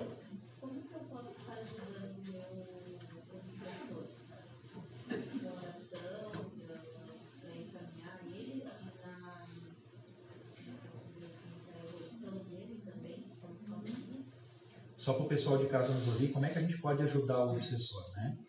Primeira coisa, a gente precisa entender que se existe um obsessor, é porque tem alguém que para com alguém... Não, deixa eu reformular a frase. Se existe um obsessor, é porque existe alguém para com o qual eu tenho dívidas. Né? Alguém que eu prejudiquei. Então, a primeira coisa é a gente pedir perdão. Né? Fazer entender que muitas vezes eu não posso... Eu posso não me lembrar daquilo que eu fiz, mas mesmo assim eu te peço perdão. Estou vivendo uma nova oportunidade, é fazer essa conversa assim bem sincera, né? Eu estou vivendo uma oportunidade nova, eu não me lembro o que eu fiz para ti, tá? Mas eu te peço perdão. Entende que eu posso ter errado contigo, mas estou tentando ser diferente. Eu sei que tu está me cobrando algo que eu devo ter errado para contigo, né? Mas junto a gente pode aprender. Me perdoa. Eu estou orando por ti aqui, eu peço a Deus que te ajude. Colocar nas nossas orações diariamente, para que assim a gente possa criar um ambiente inicialmente de amizade, né? Para lembrar aquilo que Emmanuel nos disse antes e esse sentimento venha se transmutar em amor. É aquele amor que vai nos manter unidos eternamente. Né? Então a melhor maneira de a gente ajudar é iniciando com esse pedido de perdão, né? Com esse entendimento de que nós somos responsáveis por algo que foi prejudicial a alguém e depois, na sequência, manter as nossas orações em benefício daqueles ao qual eu gerei prejuízo. É porque, mesmo que a gente não se lembre, é algo que é uma realidade para todos nós. Tem alguma coisa mais, Letícia? Não. Mas nem o pessoal de casa está muito curioso. Não, o pessoal de casa só está agradecendo a oportunidade. Nossa, tem muitas manifestações ali. E eu que agradeço, mas não manifestações mediúnicas.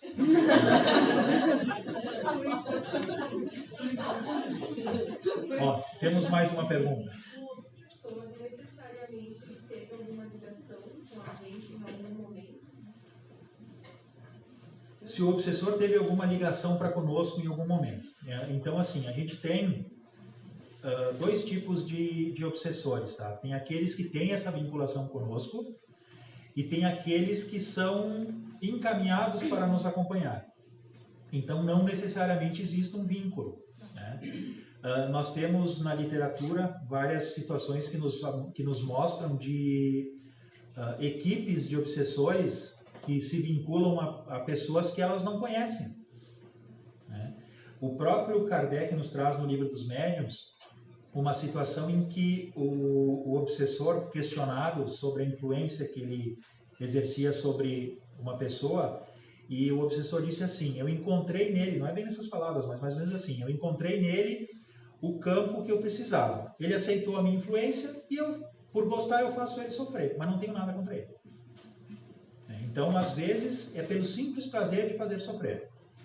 Os obsessores sofrem, né? E pelo prazer de fazer os outros sofrer, eles se vinculam a alguém onde eles acham o campo aberto para isso. Né? E existem aquelas equipes de espíritos inferiores que trabalham, né, em nome de alguém ou de alguma, como é que eles chamam, como se fosse uma empresa, mas é outro nome que eles usam, agora não me vem o termo na mente, mas eles trabalham, né, levando esses prejuízos, né? Então, por exemplo, assim, eu desencarnado procuro lá essa equipe, né? Ó, a Ticiane também devendo.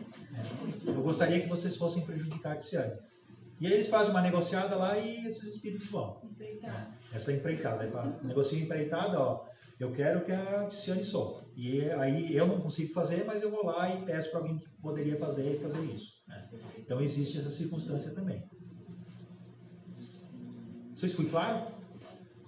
Por favor. Quando a pessoa está proposta a fazer mais do bem, então assim, ela é uma pessoa que faz bastante caridade, uma pessoa que está sempre assim, dando do bem, se doando para fazer as coisas boas, ela vai ser colocada mais em prova por obsessores, assim, tentando tirar ela daquele caminho? Sempre vai existir quem queira nos afastar daquilo que nos faz bem. Né? Então, muitos espíritos inferiores, eles acabam procurando prejudicar o trabalho de quem está começando a encontrar um caminho que possa trazer um pouco de paz e tranquilidade, porque eles sentem o prazer, como foi dito antes, em fazer sofrer. Né? Então, ó, eu vejo que a Tiziane está começando a ir lá no Centro Espírita, agora eu sou obsessor. Né? Então, eu vejo que a Tiziane está indo no Centro Espírita e eu vou fazer de tudo para ela não ir mais. É porque eu vejo que lá ela pode ser ajudada. Mas eu não tenho nada contra a Tiziane, mas eu também não quero que ela esteja bem. Eu estou sofrendo, se ela sofrer também, nós somos 2 juntos. Né? Aí se juntar mais 3, já dá um time de futsal. Aí, então, esses espíritos agem de tal forma, né, para tentar afastar tudo aquilo que possa trazer benefício. Né? Não por maldade, mas às vezes por entender que é injusto, no ponto de vista deles, que alguém possa ser feliz e eles não. Então, é um ponto de vista egoístico, mas é uma realidade que acontece, né, no nosso plano espiritual. Muitos espíritos agem assim, né, com esse intuito de afastar aqueles de nós que tentam encontrar um caminho melhor. A gente encontra muitas vezes pessoas que chegam aqui na nossa casa com uma mediunidade, vamos usar o termo perturbada, né, passando por inconvenientes, por momentos difíceis. E essas pessoas, quando adentram na casa espírita e começam a fazer o tratamento, começam a participar dos grupos de estudo, muitas vezes esses momentos difíceis se potencializam. Tornam-se mais difíceis ainda. Mas por quê? Né? Eu fui lá na casa espírita, parece que ficou pior. É a ação dos obsessores querendo nos afastar do lugar que vai nos ajudar. Então eles tentam fazer de tudo para que eu entenda que lá é um lugar ruim, que eu fui para lá e piorou. Te afasta de lá que vai ficar mais tranquilo. E às vezes a gente se afasta e eles dão um passinho para trás e deixam a gente uns 15, 20 dias sem acontecer nada. Bem tranquilinho. Ó, eu me afastei do centro e ficou tudo 100%. E é assim que eles agem, para afastar a gente do lugar que pode nos ajudar. Sei se ficou claro, mais ou menos isso? Então tá bom. Por favor. É sobre a terapêutica, minha pergunta. Tá. Nos casos de subjugação e possessão, como é a abordagem no primeiro momento, já que a pessoa está sob essa obsessão, ela não está plena de agir por si, ela pode estar agindo contra a sua própria vontade, então talvez seja difícil várias dessas ações no primeiro momento. Qual é a abordagem que se dá? As ações íntimas, né, que partem do eu, elas são impraticáveis, né, nesses 2 casos. Então tem que ser ações externas, partida de terceiros. Então as preces que a gente pode fazer em benefício de outrem, né? O atendimento fraterno, nada nos impede de convidar a pessoa a fazer um atendimento fraterno, né? Conversar um pouquinho para que venha a serenar um pouquinho o pensamento, para que a equipe espiritual comece a trabalhar intimamente. Né? O trabalho de irradiação, aqui na casa a gente tem as irradiações, que são aquele trabalho onde a gente deixa o nome das pessoas aqui no centro, né? Depois o pessoal se reúne para direcionar a elas energias positivas e nesse ínterim a equipe espiritual da casa se direciona até onde essas pessoas estão para levar o auxílio também. Né? Então são terapias que acabam auxiliando. Né? E a gente tem também aqui na casa os trabalhos mediúnicos, né? E em grande parte das vezes esses desencarnados que se vinculam a esses irmãos e irmãs obsidiados acabam sendo direcionados pela equipe espiritual da casa para serem esclarecidos nesses trabalhos. Então é um trabalho também da equipe espiritual em benefício do encarnado e também do desencarnado ali, que acontece sem o nosso controle. mas sempre existe esses mecanismos que acabam ajudando. A gente, o que pode fazer é as preces, essas irradiações, lembrar dessas pessoas com carinho, né? A gente fazendo isso já é uma grande ajuda que a gente pode oferecer. E tendo com elas sempre carinho, paciência e atenção. Não sei se fui claro? Por favor. Em casos, por exemplo, de pessoas que não aceitam a morte, né, de entes queridos, enfim, e podem vir a se tornar, então, né, obsessores de um desencarnado. Essas terapêuticas que tu acabou de falar, né, que a gente faz em prol de outras pessoas, podem ajudar também nessa, enfim, né, que essa pessoa entenda e passe por esse momento? Pode e deve, né? Então, às vezes o eu sofrendo a dor da perda, não me dou conta do que estou fazendo muitas vezes, porque a dor é intensa, né?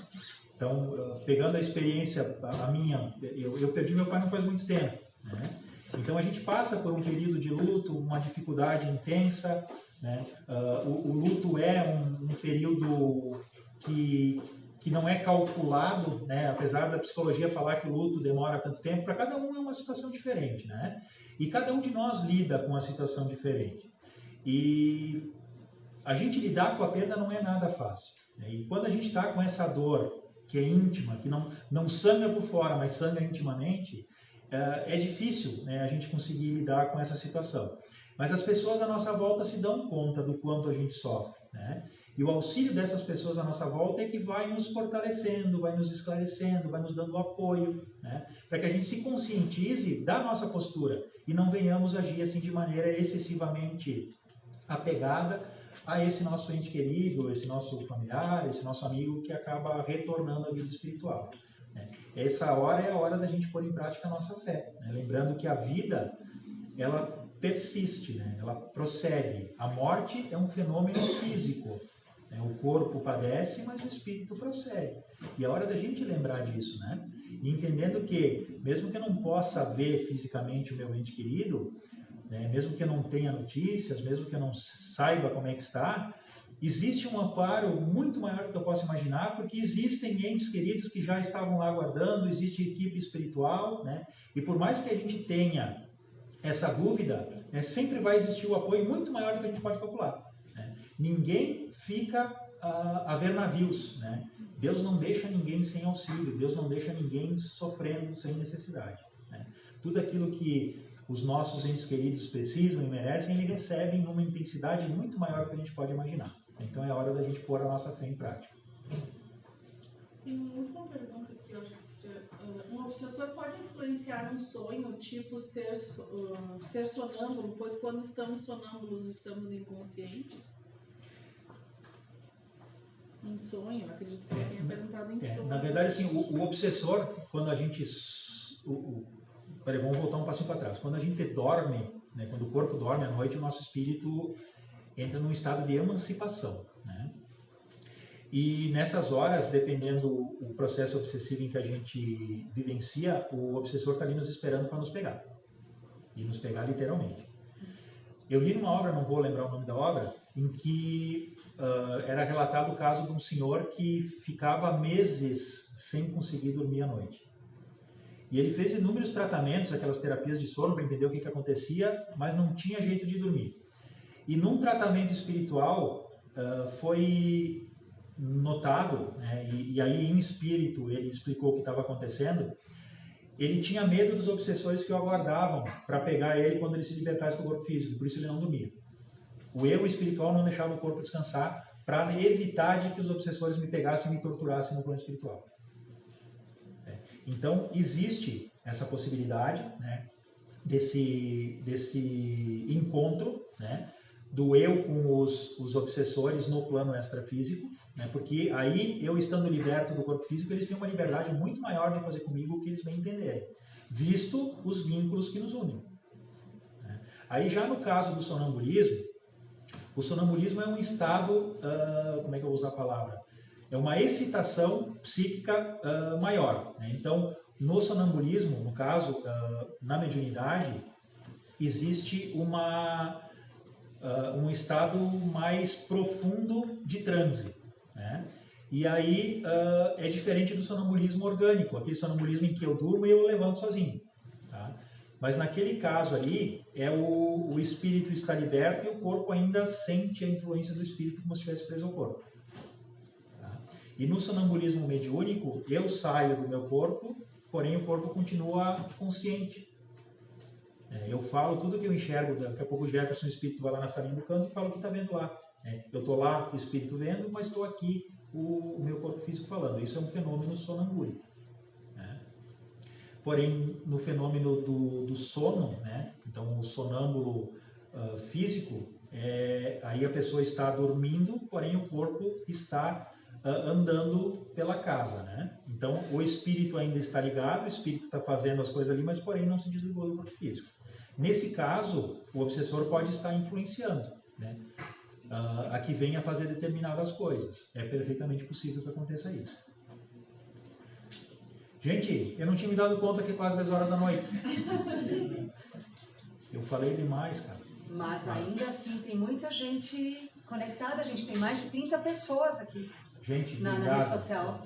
Eu gostaria de ficar falando mais aqui, mas eu sei que está todo mundo cansado e nós já falamos excessivamente aqui, gente. O assunto é muito bom.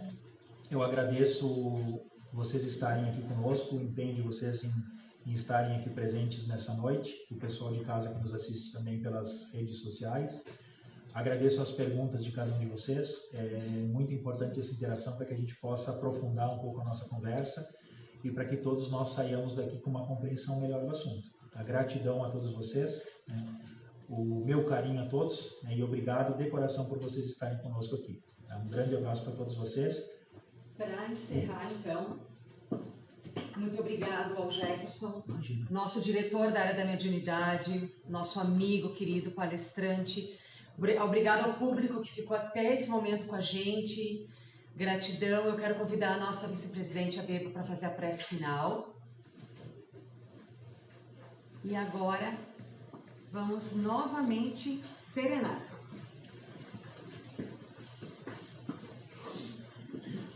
Então, queridos irmãos, fechamos os nossos olhos para continuar em sintonia com o plano espiritual,